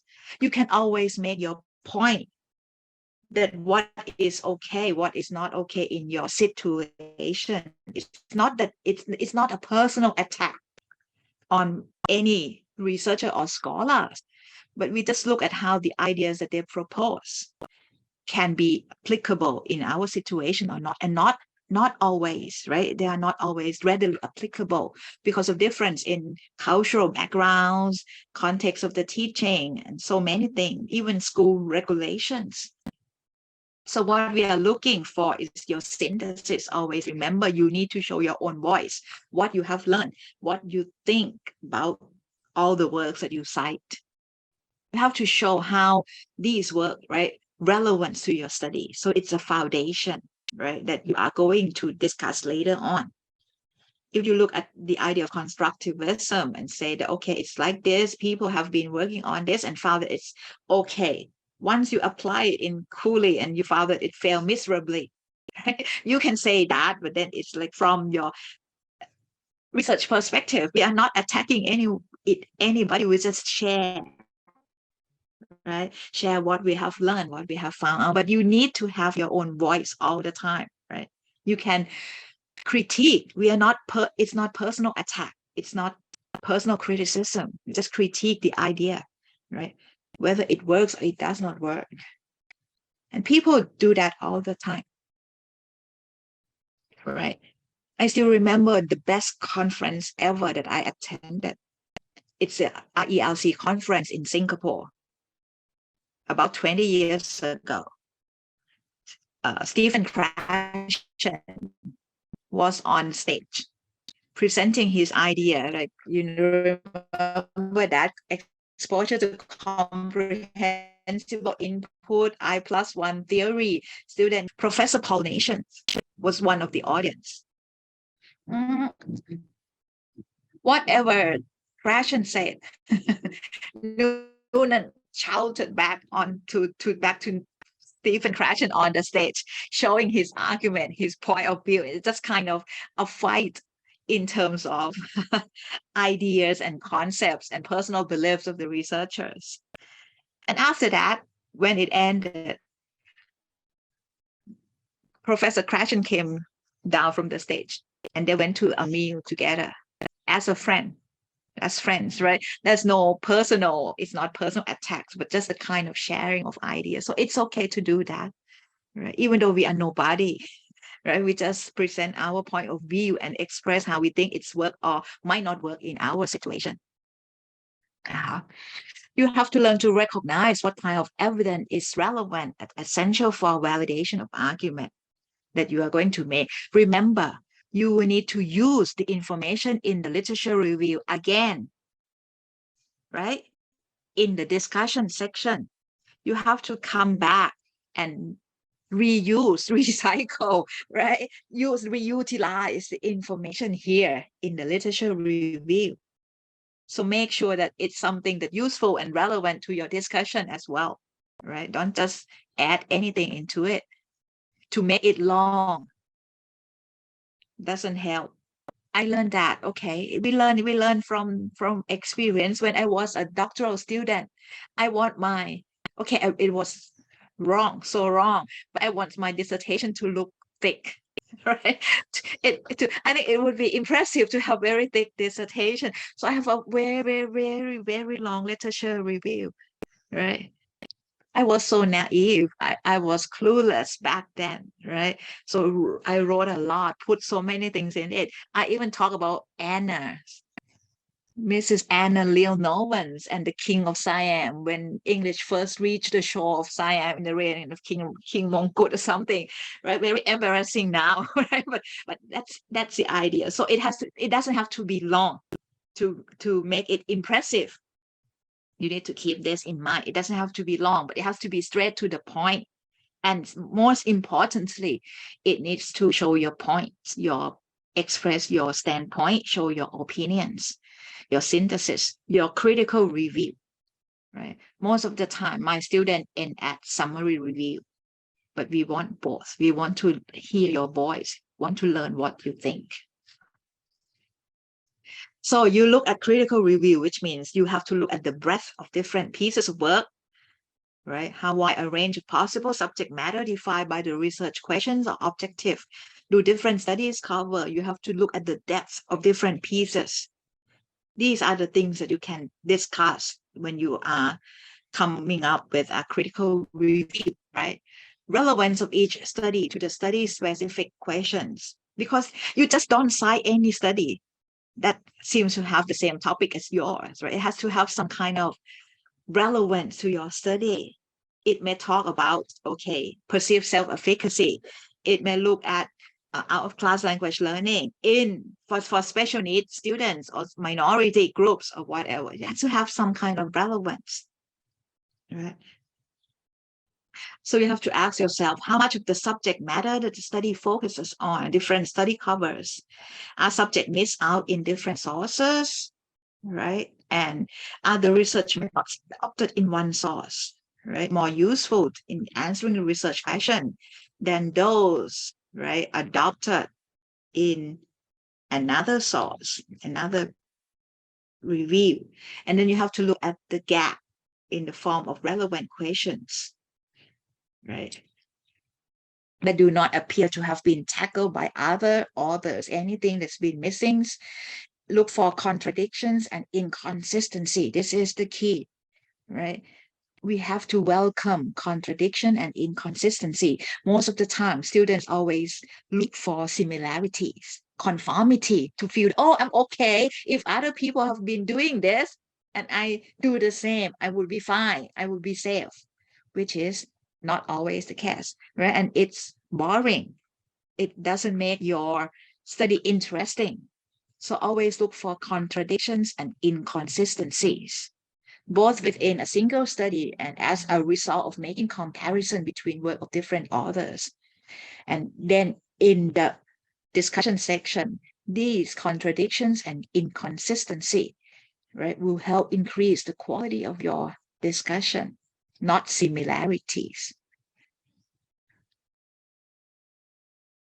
Right. So how not to write a literature review? Mismatch between claim and support. If I have come up with some claim, you have to make sure that the support you have, right, is relevant. Illogical reasoning, inconsistency of terms and concepts. Some of my students, right, have this kind of problem. If we are looking at something, okay, attitudes of learners, we have to use this as a key term, right? If it's one of our objectives to explore students' attitude towards certain thing, it may appear in the title of the study.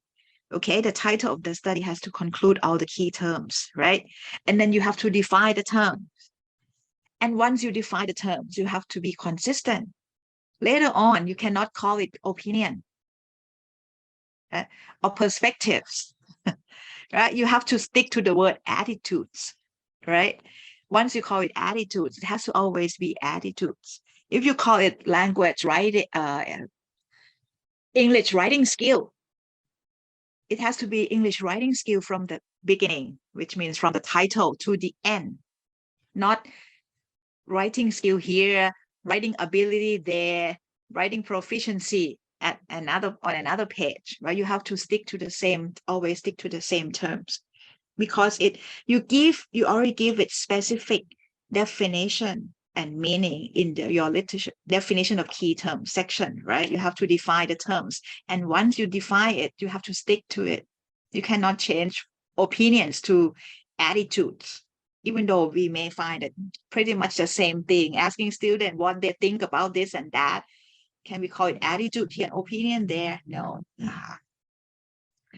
Questionable assumption, lack of awareness of implications of terms, or over reliance on prevalence literature. Okay. Narrow view, one-sided argument, simply reporting. See, you need critical review or weak justification. And one more thing, your literature review has to be updated, right? Very recent, especially if you aim to have your paper published with a very prominent journal. It would take years sometimes, right? I just got one publication with a journal in England. And after I got the acceptance letter from the editor, I had to wait like 1.5 years for the paper to come out. And sorry to say, it's just Q4, not Q2 as Pasa. It's Q4 journal in England. It took me 1.5 years just to wait for it to come out after the letter of acceptance was sent to me. So that's the reason we always say is that, okay, sometimes you have to cite masterpieces, key pieces of gurus or experts in the field. Like if we talk about move analysis, we have to talk about swells, right? But most of the studies that you cite has to be within 5 years. Has to be within, you have to go back, you can go back only 5 years, because you have to wait a long time before the paper finally comes out, and then your citation would be outdated already. So make the majority of your publication dated back only 5 years, except for like masterpiece or key term that we have to mention when we talk about it. Like we have to talk about zone of proximal development. We have to cite Vygotsky. We have to talk about swell when we talk about move analysis. Or if we talk about some kind of test development, we have to mention Lyle Bachman. Okay.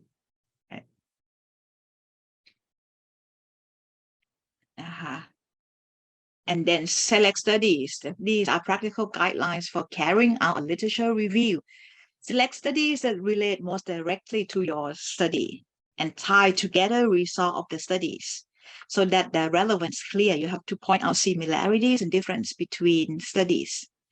When conflicting findings are reported across studies, carefully examine the variations in the finding and possible explanation for them, because it will help you understand it better. Like we understand that, okay, the idea can be applicable in ESL setting, but not always in EFL setting. We'll learn from looking at different literature reviews.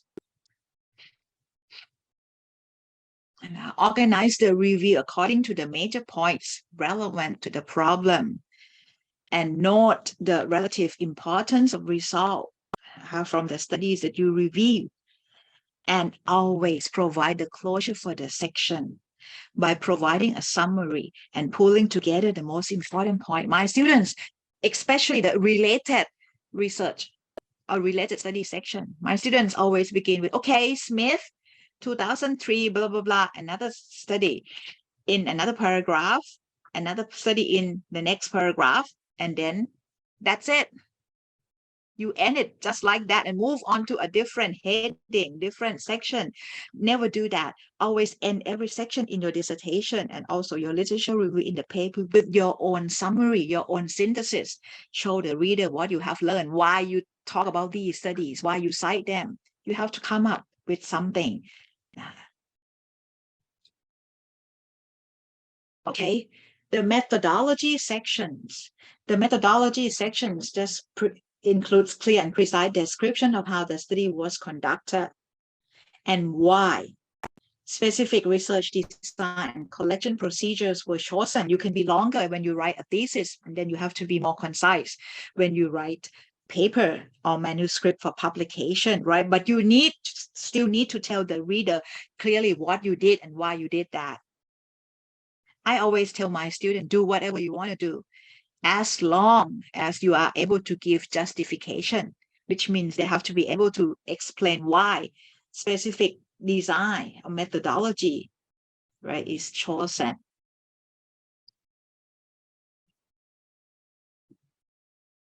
Right, you have to, there are two reasons why we have to be very detailed when we write methodology section of our thesis, and then concise but detailed enough for the methodology sections. The two reasons is that for the first one, when people read your work, they look at the results, at the findings, right? And they have to make their own decision whether they want to believe you or not. And in order for them to be able to do that, they have to go back to look at your methodology section. Is the conclusion prematurely made? Is the period duration of data collection long enough? Is the instrument used valid or reliable or not?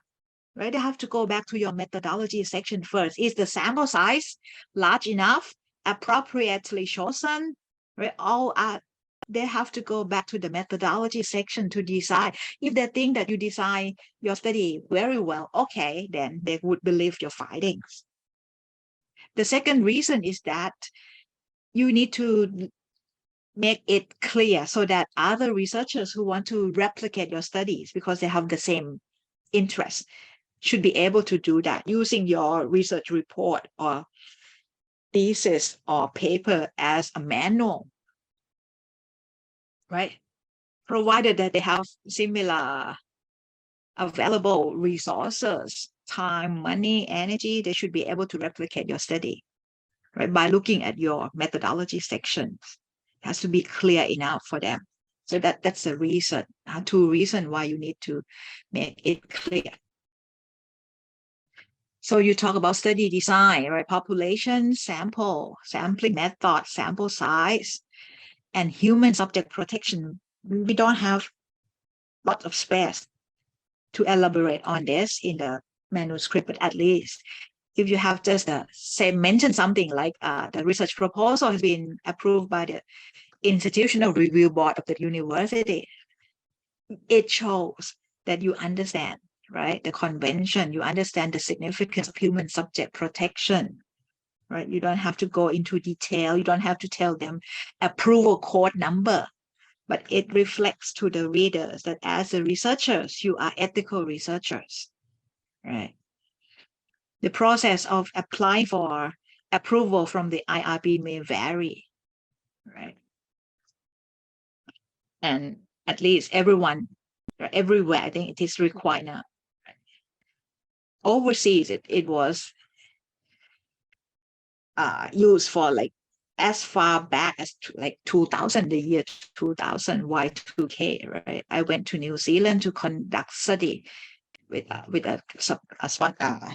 financial support from Cooley, and then I went to New Zealand, and then they asked for IRB approval. We didn't know, we didn't have that, right? And then they had to set a committee to help come up with approval, and or even in the Indiana University, right? I conduct study. I had to take the test, and they asked me questions about Hitler, about Holocaust, concentration camp, asked me about Socrates, and I almost failed actually because some of the questions were not so related to research or anything. It's about human condition or something way back, historical events that would reflect whether we had idea about ethical treatment of people or not, something like that. So it's a big thing now. Just briefly mention it. All right. And another thing that researchers or manuscript writers always forget. Again, we don't have lots of space in our manuscript, but briefly mention how your instruments will validate that.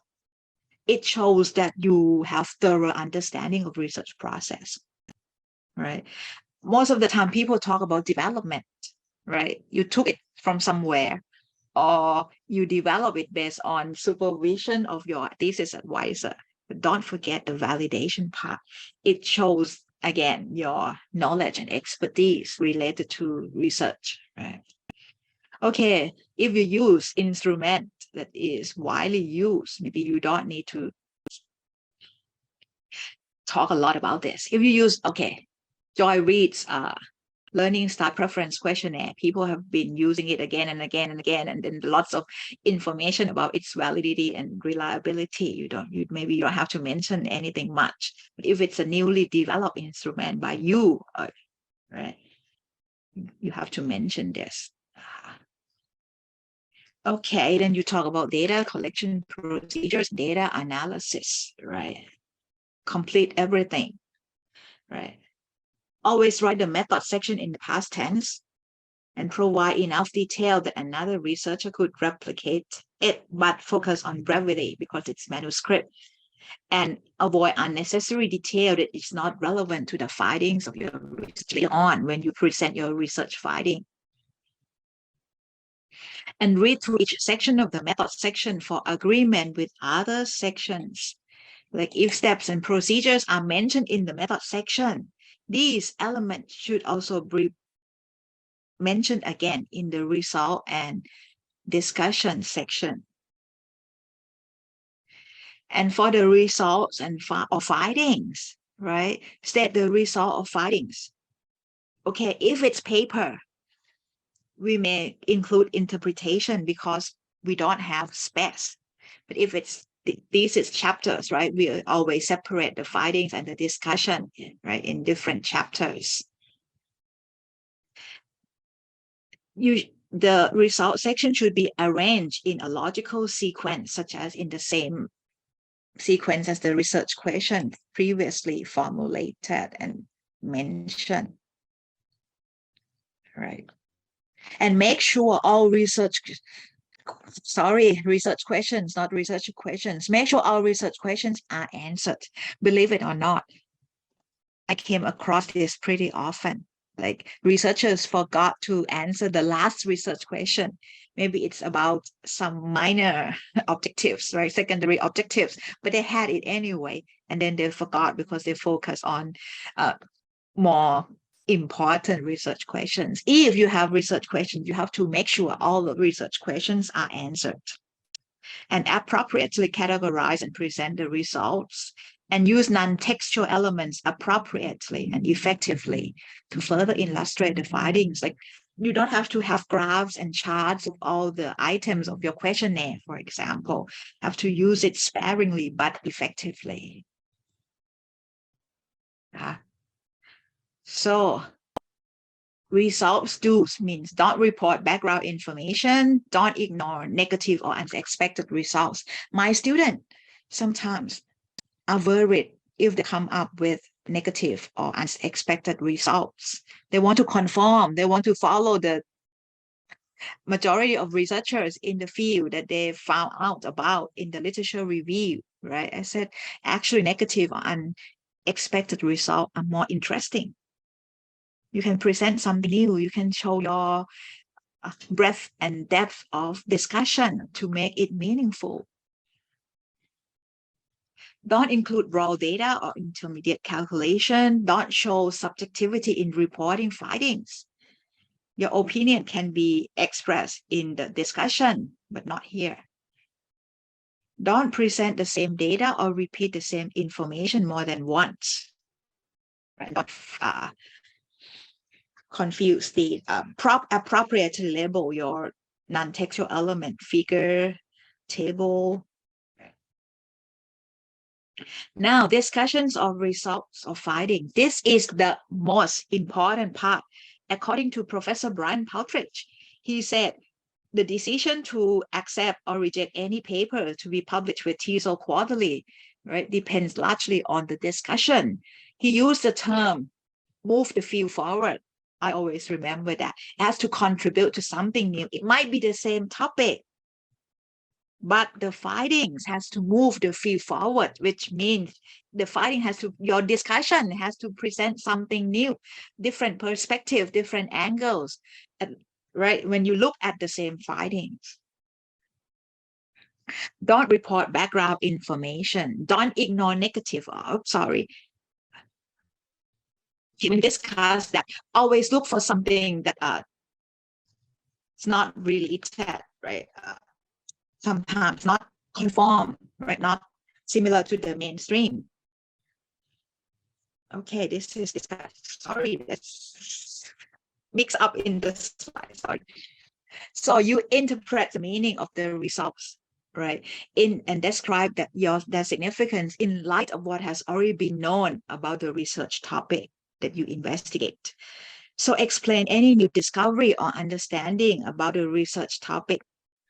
And then you, just like I said, moving the field forward means you look at it and then you can give something new to it, right? Something different, something new from perspective of an unknown researcher in an EFL context that may be different from what famous researchers in an ESL context have been talking about. And in doing that, you help expand the existing body of knowledge in our field, right? You give meaning, right? You give meaning to your research. The significance is here, what you have found out, what it means. The result section is the what section, right? And the discussion section is the why section, right? So after you found out what, you have to explain why.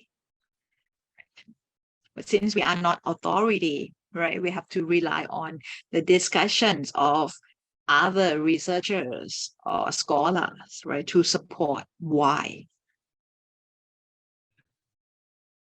So you show the importance of your studies. And now this part, you can be subjective. Objective means factual, right? So you have to report only fact in your finding. But when you try to interpret it, the findings, to try to give the meaning to your findings, here, right, you can explain, right? You can give, show your own idea. You can express your opinion, why you think it turns out the way it is. Right? And do not waste lots of students. Sometimes I came across some thesis that begin the discussion chapter with 3 pages of results. No, right? You don't have to repeat all the results, right? But in the manuscript, if you separate the discussion section from the result, okay, briefly, very briefly, maybe in 1 sentence, summarize your finding again. Just a reminder of the reader. Okay, the finding is this, and now I think it means this and that and these and those. Okay. Do not introduce new results in the discussions. And most importantly, do not be confused with the use of verb tenses. This is very difficult because we report the findings in past tense, right? But then when we give meaning, we can discuss what has been going on, right? Or general belief or general truth about something. We have to switch to the present tense. And it can be very confusing, right, for us. So we have to be very mindful when we are working on writing the findings and the discussion, because we have to go back and forth between present tense and past tense, and it's difficult, right? I admit that. Use of the first person is acceptable, but you have to keep in mind that too much may distract the reader from the main point. We have to try to be like objective, right, academic. So we avoid first person and singular and plural pronouns. Avoid bias. look for both sides of the arguments. If you cite previous studies to support your discussion, always find studies that report contradictory findings, something different from what you have found. And when you explain the differences, why you think the differences exist, because in his study, he used it with homogeneous learners, why in my study is not the case, or something like that, right? It helps lead to better understanding of the concept. And then conclusion, right? Present implication of the results based on the what you actually experience. Okay, what you have learned, and then you want to share. Okay, not something in general. Commendation. Don't say further study should be conducted with a larger sample size. Or random sampling should be used. You don't have to conduct a study to say that. It should be something that you have actually learned. If you have actually learned that, okay, 3 journals a semester is not enough. So you may have to say, okay, in the future, ask students to write journals once every week or something, but it has, then the student may have a chance to reflect better or whatever, but it has to be something that you actually experience while you are conducting the study, okay? Or based on the actual limitations of the study that you had. I could not use this, I had only 12 weeks to experiment, because I had to use the remaining weeks to tutor students to take the test. Otherwise, it would be unethical to focus only on one thing, which is a topic my study. I have to help students, so I can conduct study only 12 weeks. But this is one of the limitations. Then further the recommendation would be, okay, longer duration would be fine in that case, but not something that people can simply say without having to conduct study, like, okay, next time use random sampling, next time use larger sample size, conduct study on reading this time, next time work it on writing, right? Something that you have actually experienced, right? The implication as well. You learn that by putting students with similar level of proficiency in the groups is not okay. Okay, next time, maybe experiment with a group with students with different level of proficiency and how they interact with each other. Something that actually come from your experience. Or implication as well. What teachers should be aware of when they are using this approach in their own situation. I have learned that it's like this, so you should be aware when you use it. This teaching model would be applicable if you give them enough time to work on, not just like you give explanation in class and then before giving assignment, not just assignment without any prior instruction or something, whatever that you have actually experienced. And it would be very useful for your readers, not just common sense, not just what people can say without conducting the study. And then highlight the strength of the studies and acknowledge limitation of the studies. There's no one perfect study, not even by gurus or expert or biggest name in the field, right? There's always some limitation, so it's okay to acknowledge that. It doesn't make your study look bad, but it shows the reader that you have thorough understanding of your own study. You know what's been going on. You know what's a weak point, what's the strength. And now the abstract. I know the abstract do not have to include all 5 elements, but somehow I always want the abstract to include all 5 elements. Okay. 5 moves of the abstract: introductions, objective, methodology, results, and conclusion. Some studies do not have introductory sentence, right? For some abstract, or in some abstract, there's no conclusion or implication,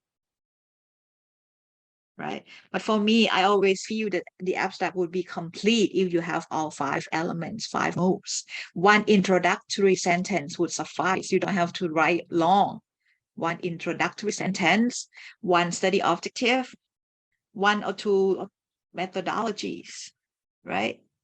Only key findings, so maybe 1 or 2 sentences, and at least 1 implication, conclusion, or recommendations. So you need just 5 to 10 sentences for the abstract. It's very simple. And I think it's better to have all the elements. At least it shows the readers again that you know, right? If you know that there needs to be 5 elements, but you write only 3 elements without the introduction or implication, right? The audience may feel, oh, the author doesn't know, right? All major components of an abstract. And in some cases, you are required to write Thai versions of the abstract, so make sure that they are parallel. So these are checklists, right? Again, one final checklist: currency, importance, appropriateness of your manuscript. Again, COVID-19 would not be current for long. Okay, research or pedagogically rational basis. Manuscript contents enough, thorough, comprehensive. Outcomes and implications for the field. Okay, appropriateness of length, content, delivery methods, overall clarity. And always keep in mind, choose the journal appropriately, right? Look at the focus of the journal. If it's focused on the language element, linguistics element, no need to send the paper to if you are talking about the teaching aspect, right? If it's very practical journal, okay, write something about that's so practical, not theoretical. You think of the type of journal. And another thing is the timeline. If you need to graduate now and the journal meets a requirement, just do it, right? Don't be ambitious and wait for 2 years for more famous or renowned journals in the field. You can do that once you graduate and go into the profession. If you have to submit your assistant professor title application in 3 months' time, don't wait for Scopus. If they said TCI Tier 2 is fine, just go for TCI Tier 2. So that's another consideration, right? That's something like this that you need to keep in mind, right? Your personal need, your necessities, right? Always have the manuscript edited by a native speaker of the language, but that native speakers have to have some basic understanding of research. Because I have discovered this, because one of the instructors at Cooley sent a manuscript to me. I know who the editor for her is, and I realized, okay, he is native speaker. He's very good. He writes short story. He competes. He gets awards for short story, for novels, but he doesn't conduct research. He doesn't read research articles, so he doesn't understand the convention that if it's a finding, we use past tense. If it's discussion, we switch to present tense or something like this. So find someone who have some understanding of research paper or manuscripts or thesis, not just native speaker. And this the last one. My advice to my student all the time is to read a lot. You cannot write if you don't read. You have to read. Here it means, okay, yes, read other people's research reports, read their articles, not just for idea. You get understanding of the convention, right? How research should be written. So good luck. Have fun writing your manuscript. And again, Phasa is waiting. Phasa Paritat as well. Again, depends on your urgency, your needs, right? Your timeline. Both journals are waiting for you. Okay, so you can submit either to Phasa or Phasa Paritat, right? Everything is welcome. And we are waiting. อาจารย์เอกเริ่มเลยค่ะ You can begin. So if you have questions, please feel free to do so, right? Okay, yes. Hope I don't take too much of your time. I have Yes, one go ahead, question. ค่ะ Okay, ค่ะ if I plan, right, to send my work, Sorry,ค่ะ. echo. Yes. If I plan to send my work, okay, to submit for Pasa, right? I have to ask for IRB, right? Oh, sorry, the voice, the connection is not so good. Yeah, you want to if you submit Yes. a manuscript to Pasa, yes. I have to ask for IRB, right? Human ethics. Oh no, not really, actually, not really. It's not our, how to say that, it's not our major concern.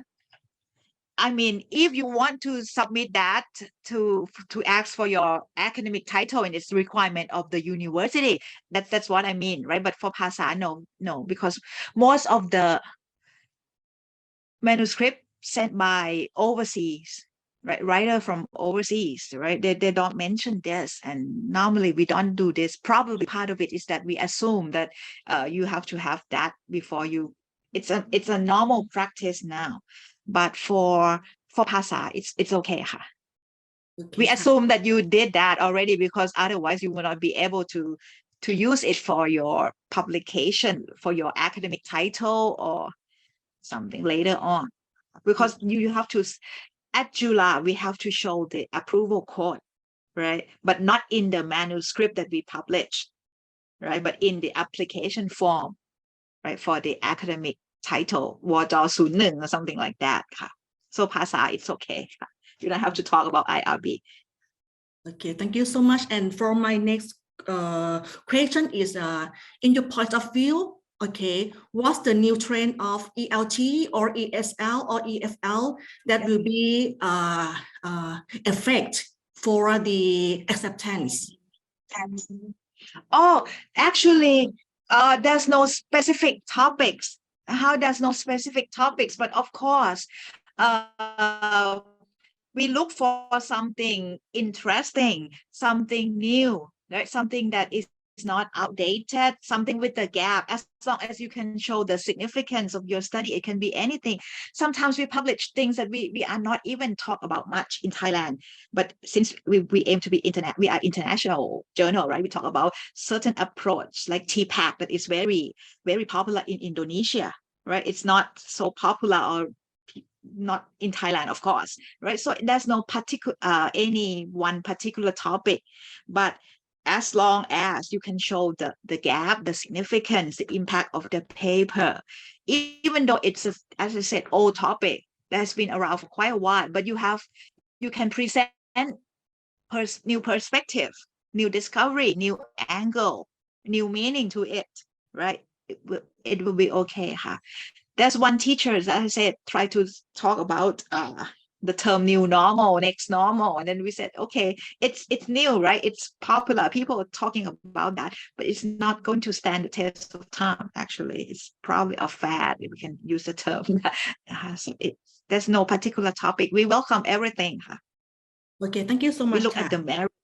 ขอบคุณค่ะอาจารย์ค่ะ thank you. Waiting for your paper นะคะอาจารย์ on Siri. Yes, I remember your name. Thank you.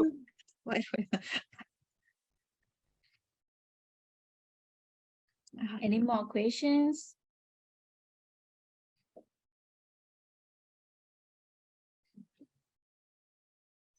Yes, no?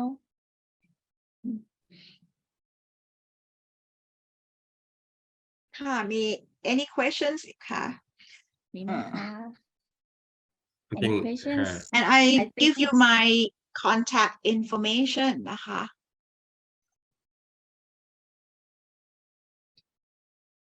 in case Yes. you wanna ask me about anything after this นะคะ I try to check mail often, but probably I always forget over the weekends. Okay, So, So I think I really enjoyed the whole sections and believe that everyone Thank you very much. and I everyone hope you feel the same something way. beneficial for you. Yeah, so now I think we'll come to the end of the webinar. So, but before we end the webinar, maybe take a group photo, please. Vanchana, please help me, please. Should I stop sharing? Yes, Professor. Yes, okay. Vanchana, help me, please. Yes, all right. It's my pleasure. Okay. Ready? 1, 2, 3. 1, 2, 3. Okay, thank you, Vanchana. That's it. Thank you very much. Yes. So, ladies Thank and you. gentlemen, it's an official time. May I invite Associate Professor Dr. Akhalapol Neermaihom, Faculty Dean of Humanities and Social Sciences, Buriram Rajabhat University, to deliver a thankful message to the guest speaker and close the webinar, please. Frankly said that all participants are very active, but our speaker is more active than us. Yes, I would say so. Her sessions always lively. I keep attending her session many times. She always like this, very active and very energetic professor. All right. I just got a message from my student from Myanmar, Mary. Mary also attend this workshop. She told me that she is planning to come to Thailand next 3 or 4 months. So that's a very good time for you, because I'm planning to invite Professor Punchalee as well to give a talk on site at BRU. Thank you so much. Because her schedule is I would love to. Yeah. She is very, very busy, so she should be informed in advance 3 or 4 months. All right, here with us now is Ong Tet So. Also, he is coming to be the student of 3rd batch. Thank you very so much. He told me that he's coming to be a new student for the 3rd batch. We got a friend from China, Yi Wang. Are you planning to come to attend Professor Punchalee's session on site at BRU campus? Yeah, I think Yi Wang also coming the next 4 months. So if you all would like to have Professor Punchalee in person with us at BRU campus, please, would you please give me a thumb up signal? Yes. Oh, thank you. This is a commitment. Thank this is a you so commitment. much. Thank you, everyone. You are very. Thank you very so much on behalf of Buriram Rajabhat University, on behalf of the Faculty of Humanities and Social Sciences, and also our Ph.D. program in ELT. We would like to express our sincere thanks to Associate Professor Dr. Punchalee Wasanasomsithi for her insightful and informative talk. And please keep in touch. Thank you so much once again for your continuous academic support. All right. And at the end of our session, please join me in giving her a big round of applause once again. See you in Buriram. See you next time. Yes. Please allow me to declare this webinar officially closed. Thank you very much. Stay healthy and see you soon in the near future. ขอบคุณและสวัสดีครับ Thank you so much. ขอบคุณค่ะเจอกันที่บุรีรัมย์ ขอบคุณนะ Thank you คะ so much. Thank you so much. ค่ะ